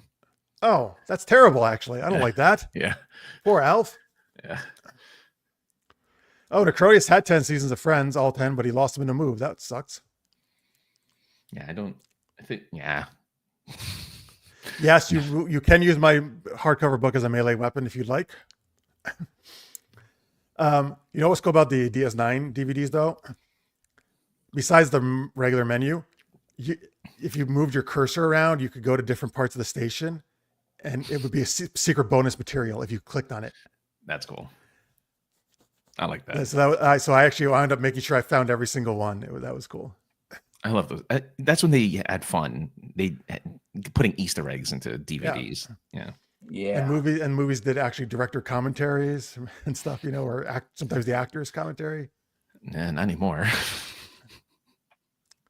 No, that's the thing. Once you get streaming, there's no bonus anything almost. I mean, occasionally, almost you can never. find it on YouTube. YouTube has like behind the scenes stuff for TV shows and movies, but a little hard to find.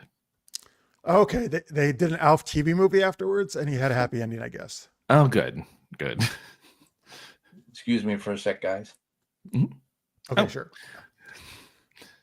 Oh, this is almost like the G.I. Joe and the commercials. G.I. Joe will return after these messages. They don't. Oh man, when we now return to G.I. Joe. I actually love just watching those if I watch it like on YouTube or something. Just when they put the commercial interstitial thing. Yeah, it's so odd that I don't understand why they did that. I guess to keep your attention. Yeah, well, I think it was just like, we're coming back. Don't go anywhere, kids. Mm-hmm. I don't know. It was just a style. I liked it. I think it was fun. It's like, don't leave. Whatever you do, don't leave. We're going to come back. Really. We're not ending the show. Well, speaking of that, I will say I always look forward to new G.I. Joe. Oh, there you go. I got excited for the new cartoon seasons. I remember being very, very excited for a new set of cartoons to watch. Yes. Again, man, I was talking about this the other day with the Saturday morning cartoons, man. That was the best. I was talking about it actually with my chiropractor sometimes in the chat. How she was saying how, kids, well, actually for quite a long time now, they just never experienced that. They have no idea. They don't wake up at 7 or 8 to make sure they catch their favorite. I got up cartoons. at 6 even. Because they started at 6:30 where I am. 6:30 a.m. it started. Spider-Man and His Amazing Friends was first up. I don't remember. I don't remember. Well, it's probably different for different stations too, right? Oh, that's true. Man. Do you watch Saturday morning cartoons, Chaz? Oh, when I was really young, but I guarantee you my Saturday morning cartoons were not what you guys watched. So, well, wait, did you have Thunder the Barbarian, or is that not Saturday morning? Maybe that was. No, I didn't. It didn't exist when I had my Saturday morning. I was Land of the Lost, HR Puffin stuff. There was one other Sid and Marty Krofft one. I can't. It was related to HR Puffin stuff.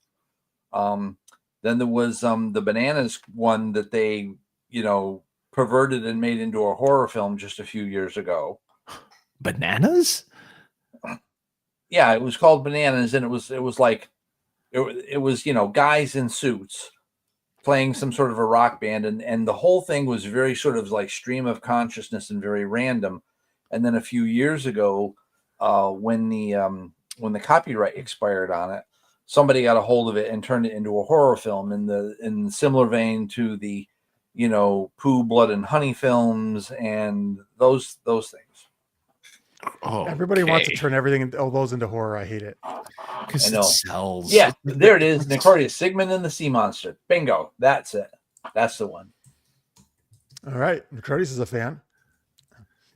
Carriera, yes, Chaz did the break this time instead of Francis or me.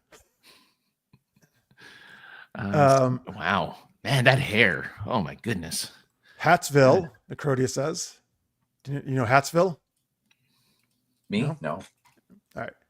I'm going to say they probably wore lots of hats. No, because in my neck of the woods, at the time that I was doing that, the Saturday morning cartoons all cut off at like 11 o'clock or noontime or something like that. So I would watch, after breakfast, because me and my brother never like took a bowl of cereal and sat down in front of the TV. We'd have breakfast at the table. And then when we were done, we'd either watch something before while mom was doing her thing, or once we were done eating, we would come back to the TV for just a little while. It was only a couple hours. So I would watch, like I said, Sigmund and the Sea Monster, HR Puffin stuff, sometimes Bananas, and what was the other? Yeah, Land of the Lost, the original Land of the Lost. And then when I was even younger, when I was like 5-6 years old, the cartoons were on all morning long. But the cutoff time for me was 10 o'clock in the morning, because that's when Dark Shadows came on.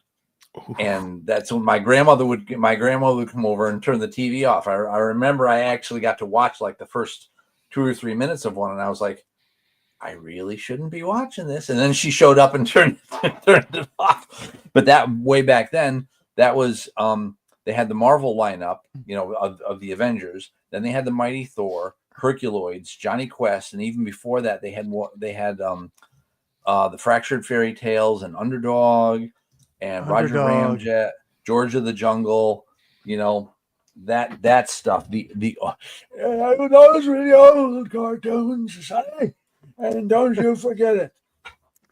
I know a bunch. Those are good. All right, we have a dissenter here about Saturday morning cartoons. Carrie says, we all think Saturday morning cartoons are the best. The setup sucked. Excuse me. You had to wait all week. If mom wanted to watch something else, you were screwed. And if you missed the episode, you were shit out of luck. And you had to get up early. Well, I don't know why we did that. Well, here's the thing. I mean, nowadays I'm a super night owl, but as a kid, at least I didn't mind getting up early. I was used to it for school. And I loved it, man. I woke up at 6. Dude, I was there from 6:30 to noon watching cartoons. And I guess my mom just let me and my sisters do it. She didn't have anything else to watch. Well, they also had a TV in their room. Never mind. We had I think 2 TVs. So it was fine. So for me, it was fine because Saturday morning, that was my thing. There's no way I was missing it. That's what I was doing Saturday mornings. Yeah. That's too bad, Carrie. I mean, I remember waking up and watching them. I just don't remember why I woke up that early and watched them. Because at that point, cartoons were the coolest thing. I mean, you're right. Because every day I went to, I would wake up at 5 in the morning to get ready to go to school. So it made sense. Our cartoon cutoff was when Soul Train came on. Then it was time to learn all the new dances. Yeah, Soul Train. Yeah. Oh, Don Cornelius and getting us Don into the Cornelius. Yeah. My Lidsville, not Hatsville. Necrotius says what it was called. I'm sorry, Necrotius. It still doesn't. I'm still not. He's like, I don't know. No lids, no hats. Nothing. Oh God, it's literally it's not claymation. A bunch of. It's not animation. It's live action in people in costumes where they have a body, but their heads are hats or lids, I guess. So they are Lidsville. Wow. Necrotius likes the old cartoons. He said Flintstones, Captain Caveman, Jetsons, First Scooby-Doo, tons more. Jabberjaw, Josie and the Pussycats, original Ghostbusters. Mm-hmm. Those are all great. Particularly Scooby-Doo is my all-time favorite. So great choices.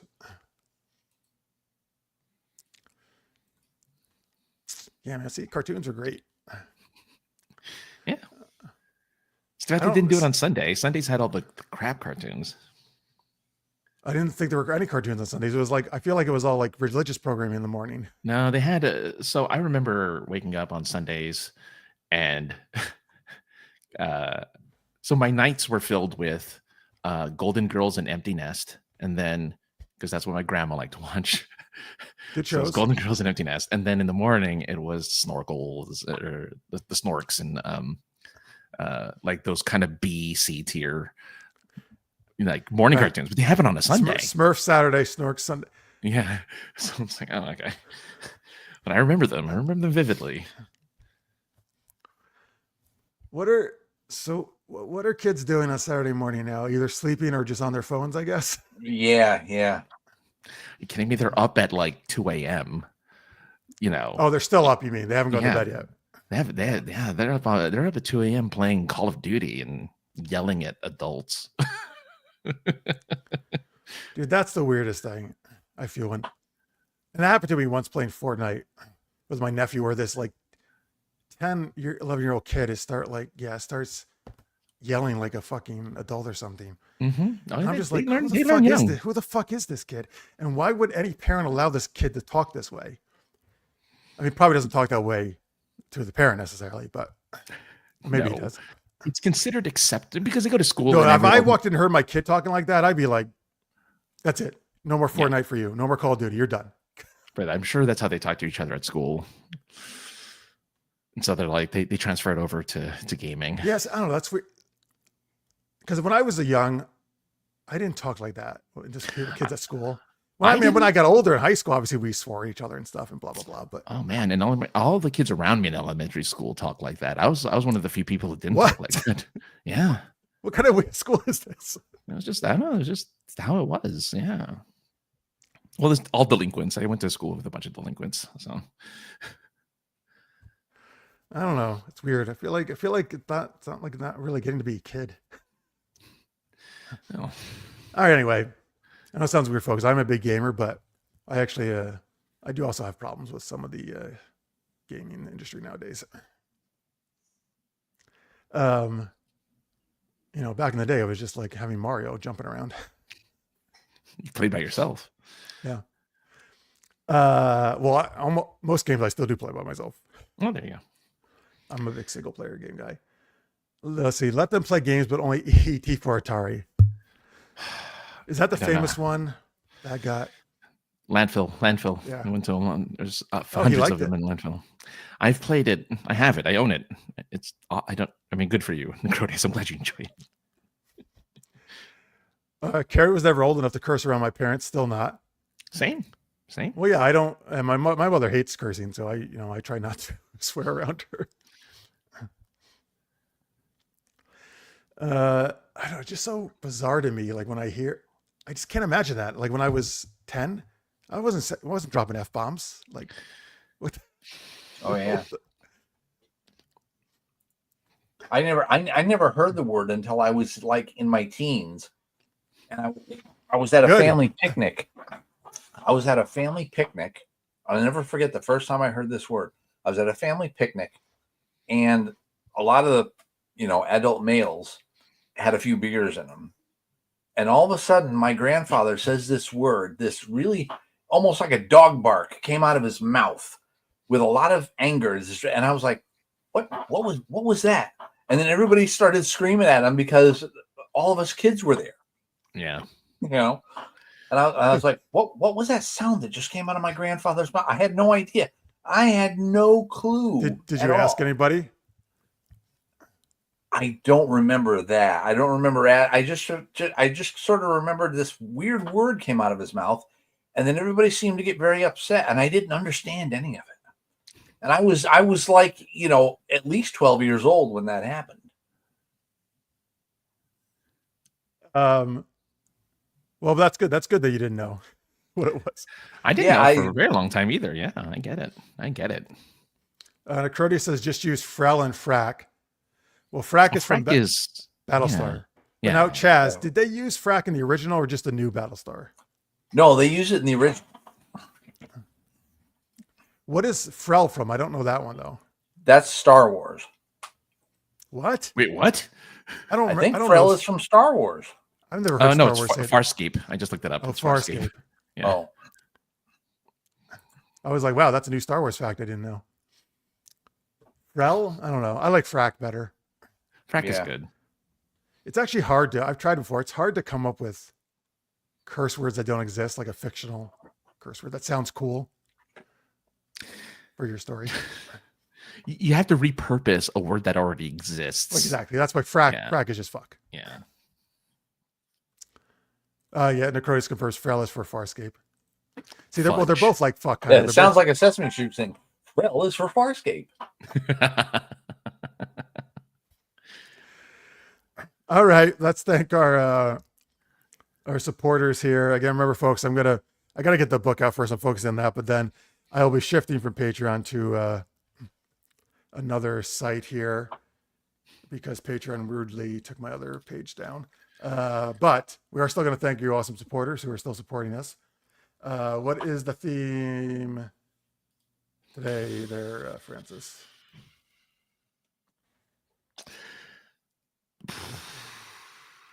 Oh, it's a James Bond theme, but we're giving them a license to do something. Oh, I like that. That's good. Yeah. All right. You want to start us off? Of course. Craig Allen Poole, you, sir, Mr.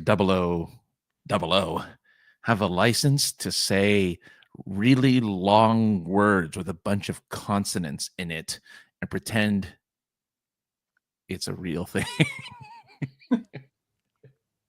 Okay. Oh, yes. Yeah. Well, particularly there's that. I can't say it obviously, but there's that one name, town name that's the crazy long. Yeah. Yeah. Tammy Anderson, you are 00 urban because you're the secrets of romancing anyone with the last name Urban, particularly Carl Urban. She has a license to Carl Urban. Yes. A license to Carl. All right, Chaz, if you have the doc up, you can do the next one. Yep. I have it up. Oh, hold on. I wanted to do one accent, and my brain was dragging me in a different direction. That's all good.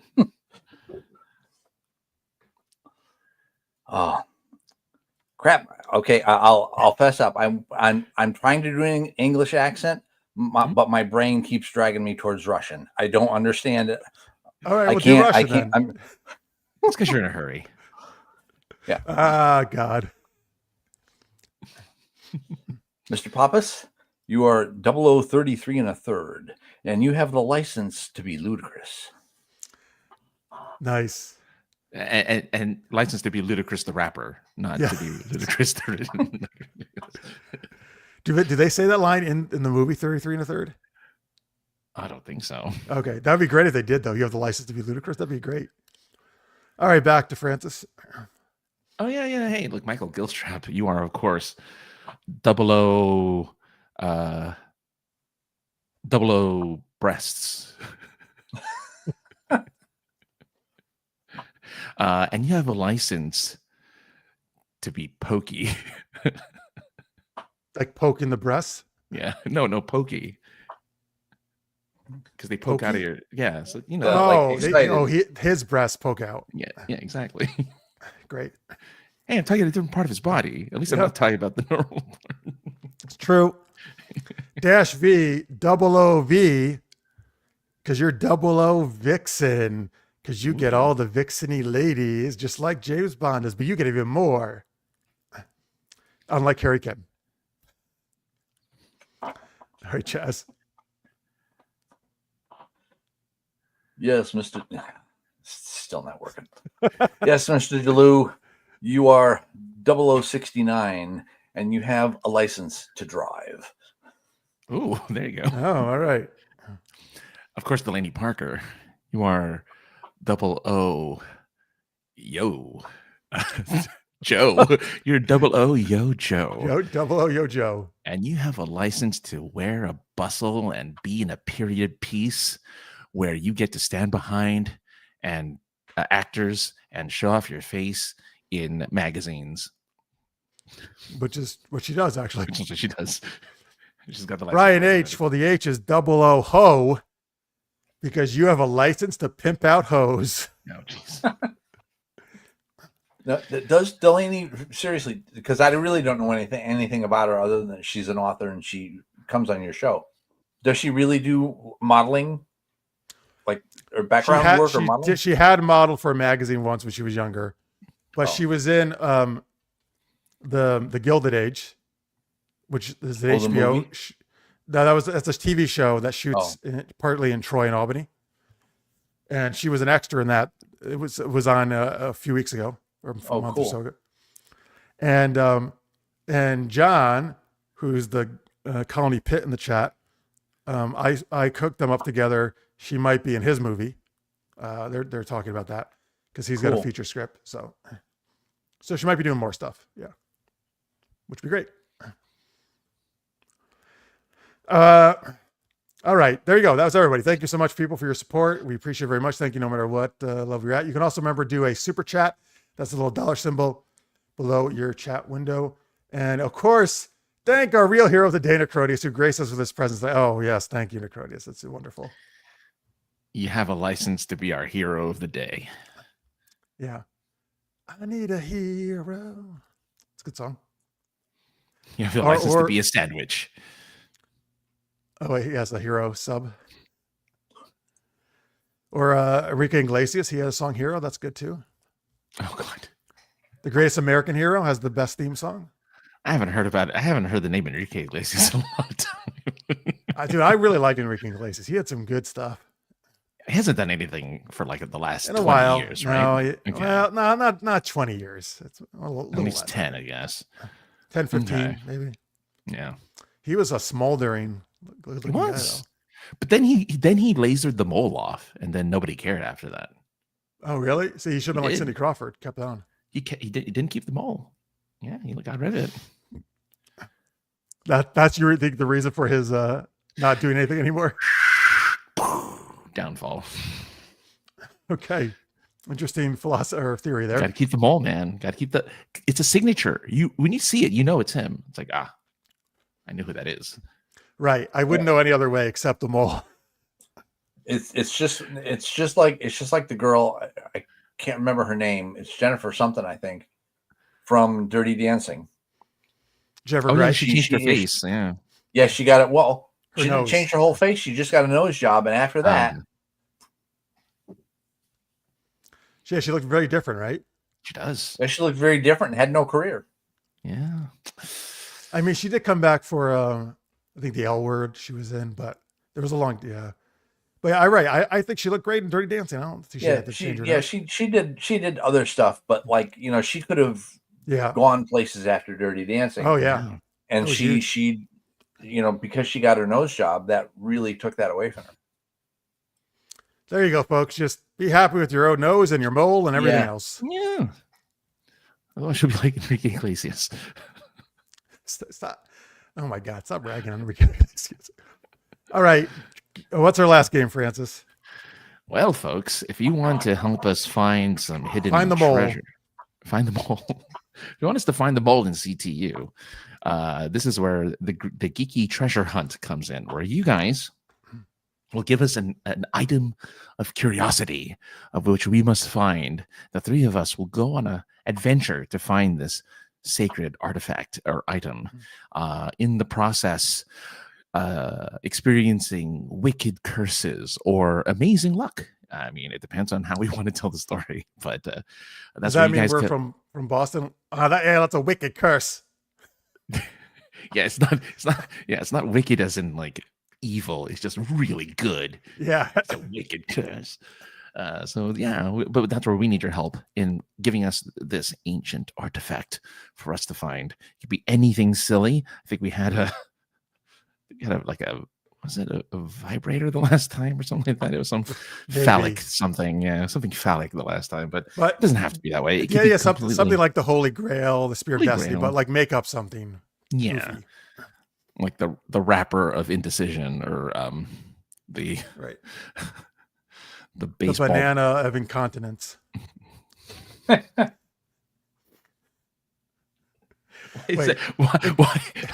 Wait, incontinence means you can't go to the bathroom. Is that it? You're constipated? Incontinence is, I think, no. It's just the opposite. You can't hold it back. Yeah. Oh, incontinence means you're having diarrhea, basically.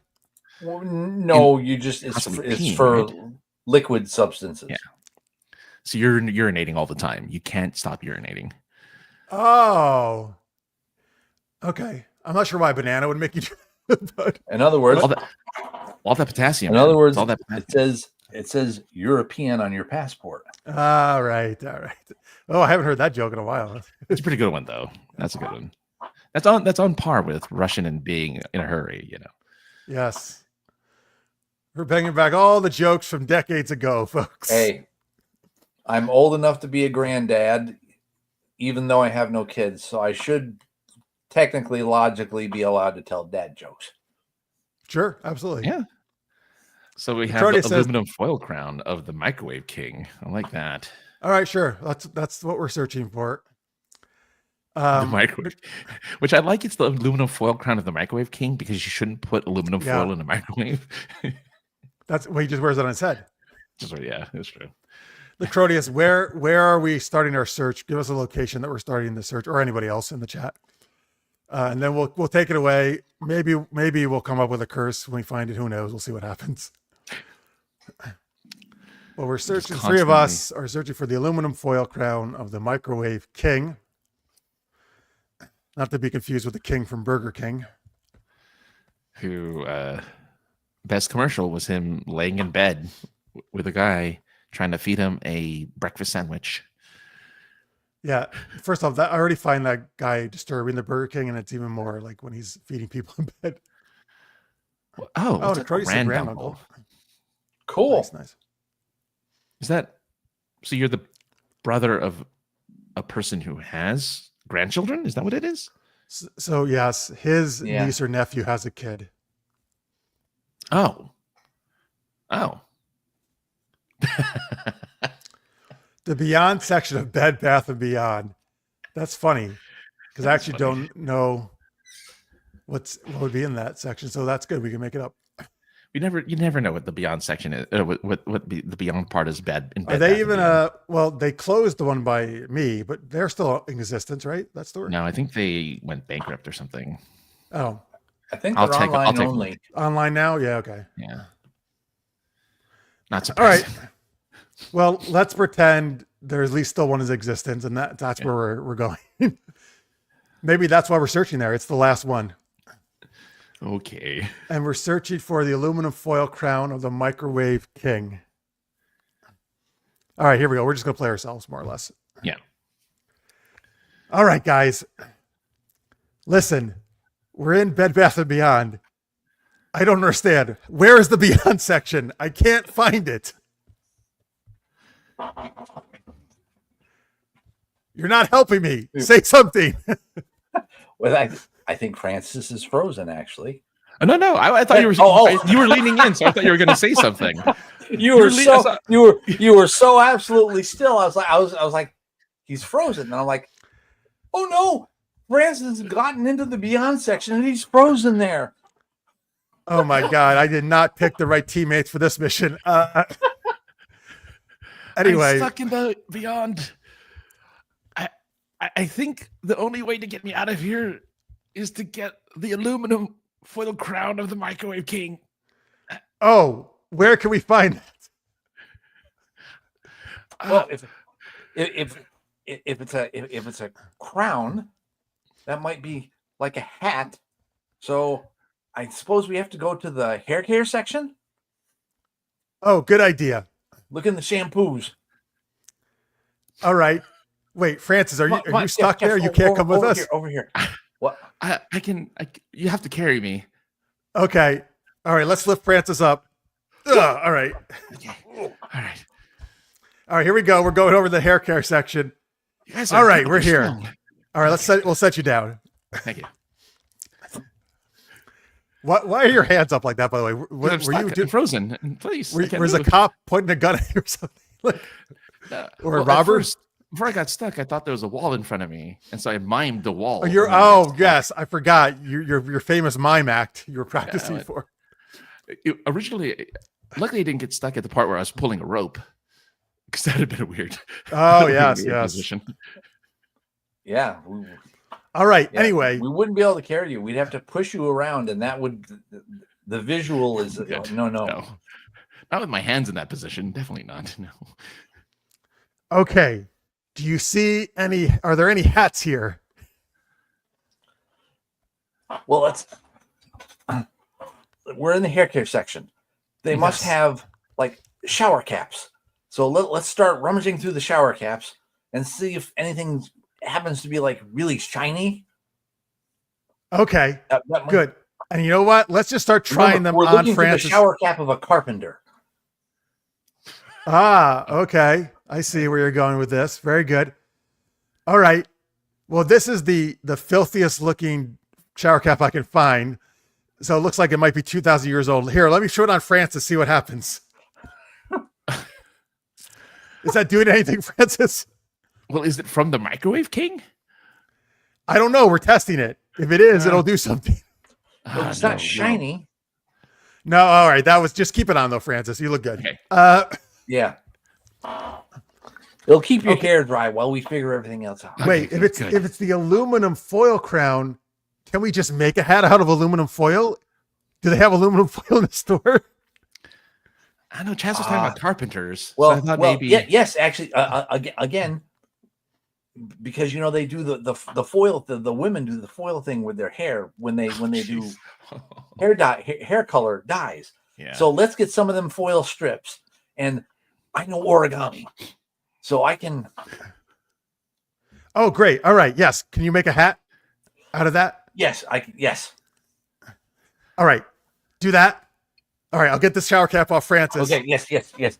Well, But no, wait. leave right. it on him. We want to make sure that he's properly grounded when we put this. Oh, okay. on. We Okay. don't know Sorry. what will happen with this much metal in the beyond section. Okay. Right. So I'm gonna. Okay. Oh, looks there. like a- Yes. Oh, very, very impressive origami. Yes. Looks like a crane. Okay. Yes. Well, I mean, it's like a shogun. It's like a Japanese emperor crown. Oh, very ring, nice. Oh, that's fancy. So I'm gonna. Okay. So I'm gonna reach in, put this on his head. But wait, I think And- maybe we need a microwave too to activate it. Oh, okay. So I'll tell you what. Luckily, they sell microwaves here because it's beyond. It's the beyond part. Everything you can think of, they sell at the beyond part of it. Right. Beyond. Yes. Well, Francis. he's in there. So let's. He's in the beyond section. So, Francis, find the microwave. Nuke the crown. I can't move. Oh, all right. Listen, I see a microwave over there. Let's just give him a good shove over to the microwave because we can't really enter the beyond section. Yeah, we'll just put his head in there. Yes. And turn it on. All right, here we go. Francis, it'll be fine. We're just going to shove your head in the microwave with the aluminum crown. No, this is perfectly safe. I like this. Perfectly safe. Right. It's here. Okay. All right. Cook. Dude. 7 minutes. 7. Activate. Dude. Rotating. All right. We'll come back in 7 minutes. 7 minutes later. Ding. All right, Francis, let's pull him out. You just see steam is rising from my head. Oh, Francis, look, you're not frozen anymore. I can see things, guys. You can see things? What can you see? What do you see? I see the carpenters. They're singing Christmas songs. So many Christmas songs. Oh my God. I mean, luckily you can get Christmas decorations in the Beyond section too here. I can see JJ's Lifted Horizons. I can see him talking about good Chaz. grief. Hey JJ. He's yes, he says hello. And wow. Oh my God. We're in a terrible universe. I could see that the #1 television show of all time is Star Trek Voyager. Oh my God. How did we get into this parallel universe? Put me back in the microwave. All right, yes, you're going back in until this fixes. Okay, come back out. Oh. Looks like DS9 is back on top. Oh, okay. Oh, thank God. Voyager is back in its place of mediocrity. Excellent. All right. Well, I think we did what we came here to do, and yes, because we not only have we found the aluminum tinfoil crown of the Microwave King, we've now gone through the coronation ceremony of the Microwave King. Francis is the Microwave King. He is the Microwave King. Yes. Oh, I like it. Yes, my humble frozen dinner servants. You will now make me a meatloaf and a stroganoff. Go. I'll just stick in the microwave, sure. No, that's but they're no my minions are little frozen meals. Oh, that go into the I microwave. see. Okay, very good. JJ says, I think this is about when Voyager was on top. I didn't know this was a horror live stream. I like that. Very good, JJ. Yes. Spooky season. It's spooky season. The Voyager as #1 timeline is the best timeline. Well, yeah, Necronius, for you, yes, you would love to go to that timeline. Not so great for everyone else. Maybe in that timeline, Carrie Kim finally got a date. I was gonna say Carrie Kim gets a girlfriend at that timeline. And he gets promoted sooner than 30 years or something. Oh, that's right. Yeah, because in that new academy. Oh, yeah, right. Starfleet Academy has him as an admiral. Coming summer 2026 on Netflix, The Microwave King. Oh, that'd be good. That would be yes. Francis is the Microwave King. Yes. Every episode, he sticks his head in the microwave and then he gets a new power. Oh, it's the quantum leap, but in a microwave. Yes. Oh my God. Imagine they did that where you could leap into other bodies by sticking your head in them. But you only leap into other people who also have their head in the microwave at the same time.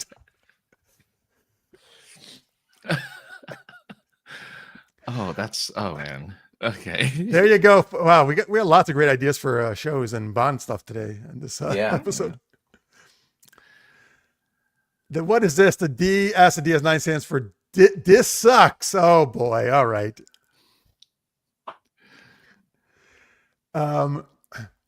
See, you can't abbreviate Voyager. That's also why the show sucks, because you can't. It was TNG, DS9. It was VOY for Voyager. Yeah, VOY. Yeah. Oh. Well, you know what? That's because you're a bunch of voyeurs who like spying on 7 and 9. Wait, that sounds good. Never mind. Yeah. Ziggy Stardust? Ziggy, the cartoon character? Which Ziggy? No, you're talking about Ziggy from Laverne and Quantum Shirley. Leap. Quantum Leap. The computer. No. The computer in Quantum Leap. Yes. Right? No. Oh yeah. Yeah. Yeah, Al would always be like, boop, boop, boop, boop, boop. Let me see what Ziggy has to say. Yeah. You'd always whack it. We could get AI to recreate my face. That'd be cool. Yes, thank you, JJ. Quantum Leap. I like how, by the way, Al, even though they have this futuristic technology, he's always whacking it like it's never working correctly. That's kind of universal, isn't it? I guess if it doesn't work, just hit it. But I don't hit my phone if this. Well, no, it has to be mechanical more than it is. Yeah, that was definitely a thing that went out. That was definitely a thing that went out with cell phones and iPods and stuff like that, because stuff became fully electronic. If you went up to your 24-inch, Magnavox LCD TV and smacked it, you'd probably wreck it. I like that it's a Magnavox too, which I don't think exists anymore. I don't know. The company may not exist anymore. But yeah, they were big back in the day. TVs, VCRs, all that stuff. Yeah, Zenith is gone. Magnavox is gone. Oh, Zenith was a huge TV maker. Mm-hmm. Mm-hmm. That's interesting. Did some of them, I guess, does not make the transition to like HD flat screen TVs or something, or? Well, I don't know. That's a good question. I take it back. Magnavox does make big screen TVs. All right, good. I take it back. Good for that. I've never seen them sold at Best Buy, but apparently they exist. Yes, Aquarius. For legal purposes, SGU does not recommend putting any part in or microwave anything in a microwave other than food or water. That is true. Yes, please don't put aluminum foil on your head and stick your head in a microwave. Don't put aluminum foil, period, in the microwave. Not that you can start it anyway, because the door has to close. If your head's in it, your arms would be outside still. It won't start. If the closed. door. It won't start if the door's open. Yeah. Oh, there was a flaw in our scene there. I just There's a realized. But I mean, luckily, whatever. in the Beyond section, it was a special microwave, a prototype. That runs with the door open. Yes. Ziggy was amazing. Protea says. Oh, his infrared thermometer, he hits it when it doesn't work. There's some older tech that, if you hit it, like a CRT screen, if you still own one, you'd hit that to work. Or if you have like a old radio, I'm sure you'd hit it to make it work. Yeah, knock that loose connection back in. Exactly. Yeah, That it's little interesting wire. how that came about, the hitting the thing to make it work. Blame the Fonz. Did the Fonz do that? He would hit the jukebox and it would start playing music. Did he get a free song or just so I got stuck or something? No, he just get a free song. Yeah.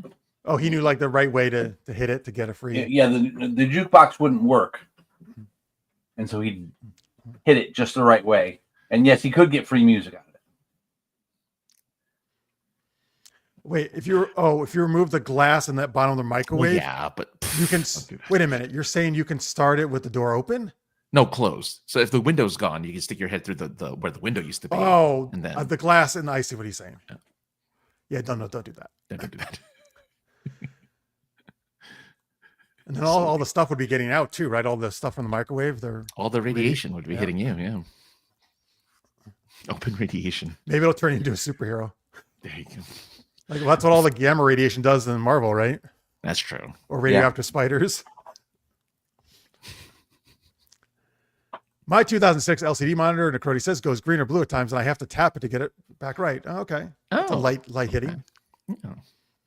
Wow, you have a 2006 LCD monitor. That's impressive. Yeah, I don't think I have that. I don't think I have anything older than, at least tech-wise, I don't think I have anything older than 2010. I have, you can't see it, but it's right over there. I have a tube TV from I think it's 2004. A CRT TV? Yep. But it was a CRT with a flat screen front. So it was made by Apex, who at the time they were rocking and rolling, and then just like the year after I bought this TV, they disappeared. Oh. Well, you probably have one of the last remaining copies of that TV. I know it still works excellent. Nice. I need to get rid of it though because of its size and because there's no modern video hookups. There's no HDMI. Oh yeah. What does it have the RCA? Yeah, but it big part. Yeah, it's got the regular RCAs, the composite coaxial cable, and super VHS. Yeah, super VHS. Yeah, I had a super VHS player at one point. So did I. Yeah, I had the edit deck. Oh, nice. It's like Shazam, but they got their powers from a broken microwave. Okay. All right, there you go. That is the nice thing about modern TVs, though. Even though they're really big, they actually are quite light for their size. Yeah, definitely lighter than what they used to be. Like, yeah, the CRTs were so heavy. Awful. Yeah. Like I said, I've got this thing here. I really need to get rid of it. I have no idea how I'm going to get it out of the room. I don't even. I mean, I got it in here. I just have no idea how I'm going to get it out. Well, maybe if you get someone to buy it, maybe they'll come in and take it. I will give it away to anybody that wants it for free. You may have it. Oh, I'm sure somebody would take it if it's free. Yeah. All right. Oh, Necrotia has that early CRT as well. A first gen Toshiba DVD. Oh, VCR combo. Oh, remember those when they would be the TV and the DVD or VCR installed as one? Those are the best. Oh, so people used to tell me though that they were not actually the best way to do that. That they weren't usually the best quality when they came combined. I mean, I never had an issue with them. Okay. Yeah. I never had one. Oh, I only had one, but yeah, I never had an issue with it. So, all right, that's good. All right, folks, there's our little electronics talk at the end of the show. Yes. All right, let's again Tech Chaz. talk with the geeky guys. Nothing wrong with that. No. You can follow Chaz at Twitter at Eternal Sky Film. You can find him Monday nights at 8 p.m. Eastern at youtube.com/@grumpyvlogger, talking about all different stuff. You never know what you'll get over there. Folks, so besides, of course, I do some geeky erotica under Riley Rose Erotica. Because they took my Patreon down, I started a new Substack. It's rileyroseerotica.substack.com. That's actually been going well. I actually got a lot of subscribers back already from that, which I was very glad to see. So you can go over there. There's also, besides some sexy stuff, there's also a lot of just Elena and Ned posts, which are safe for work, that you can find as a free member of that. You don't have to actually pay for that part. And Francis is AK the other guy on Twitter, right? Mm-hmm. super-geekedup.com for me. And all right, so big thanks to Chaz. What a bonding experience we just had. Yes. Good. Okay, good. Thank you. That's a reminder. I thought first you were just trying to tie it all back in, but our quiz question was who's the best Bond, our live poll here. We've got, I knew it, no love for Roger Moore. That's poor Roger Moore. Daniel Craig got 10% of the vote. Pierce Brosnan, 30%. The winner, Sean Connery, with 60% of the vote. I'm not surprised. Yeah, he's the original. He's the original, yeah. All right, congrats to Connery. Thank you for voting, everyone. Thank you. Big thanks to Chaz for coming on. Thank you for the request. Yeah, Always thank happy you. to be here. Thank you, everybody, for watching live or in post. Next week, folks, Melissa Althoff, our buddy, our fantasy author, will come on, a sci-fi fantasy author. Also, the day before that, on Tuesday, I'm actually going to be on their show. Melissa Althoff, Marisa Wolf, and Casey Azell do a Feral Ladies show. They interviewed me a couple weeks ago, but they're going to broadcast it tomorrow Tuesday, because that's when my book debuts. And they interviewed me about the book and Super Geeked Up and stuff. And they want to have Francis and me back just to talk more Super Geeked Up stuff later on, as a heads up, Francis, at some point. So anyway, you can tune into that. That'll be Tuesday at 8 p.m. Eastern. And I'll be in the chat for chatting about that too. And then Wednesday we'll be on with Melissa. All right, so we'll see you next week, 9 p.m. Eastern, 6 p.m. Pacific. Until then, stay geeky, everybody. Thank you so much. Bye.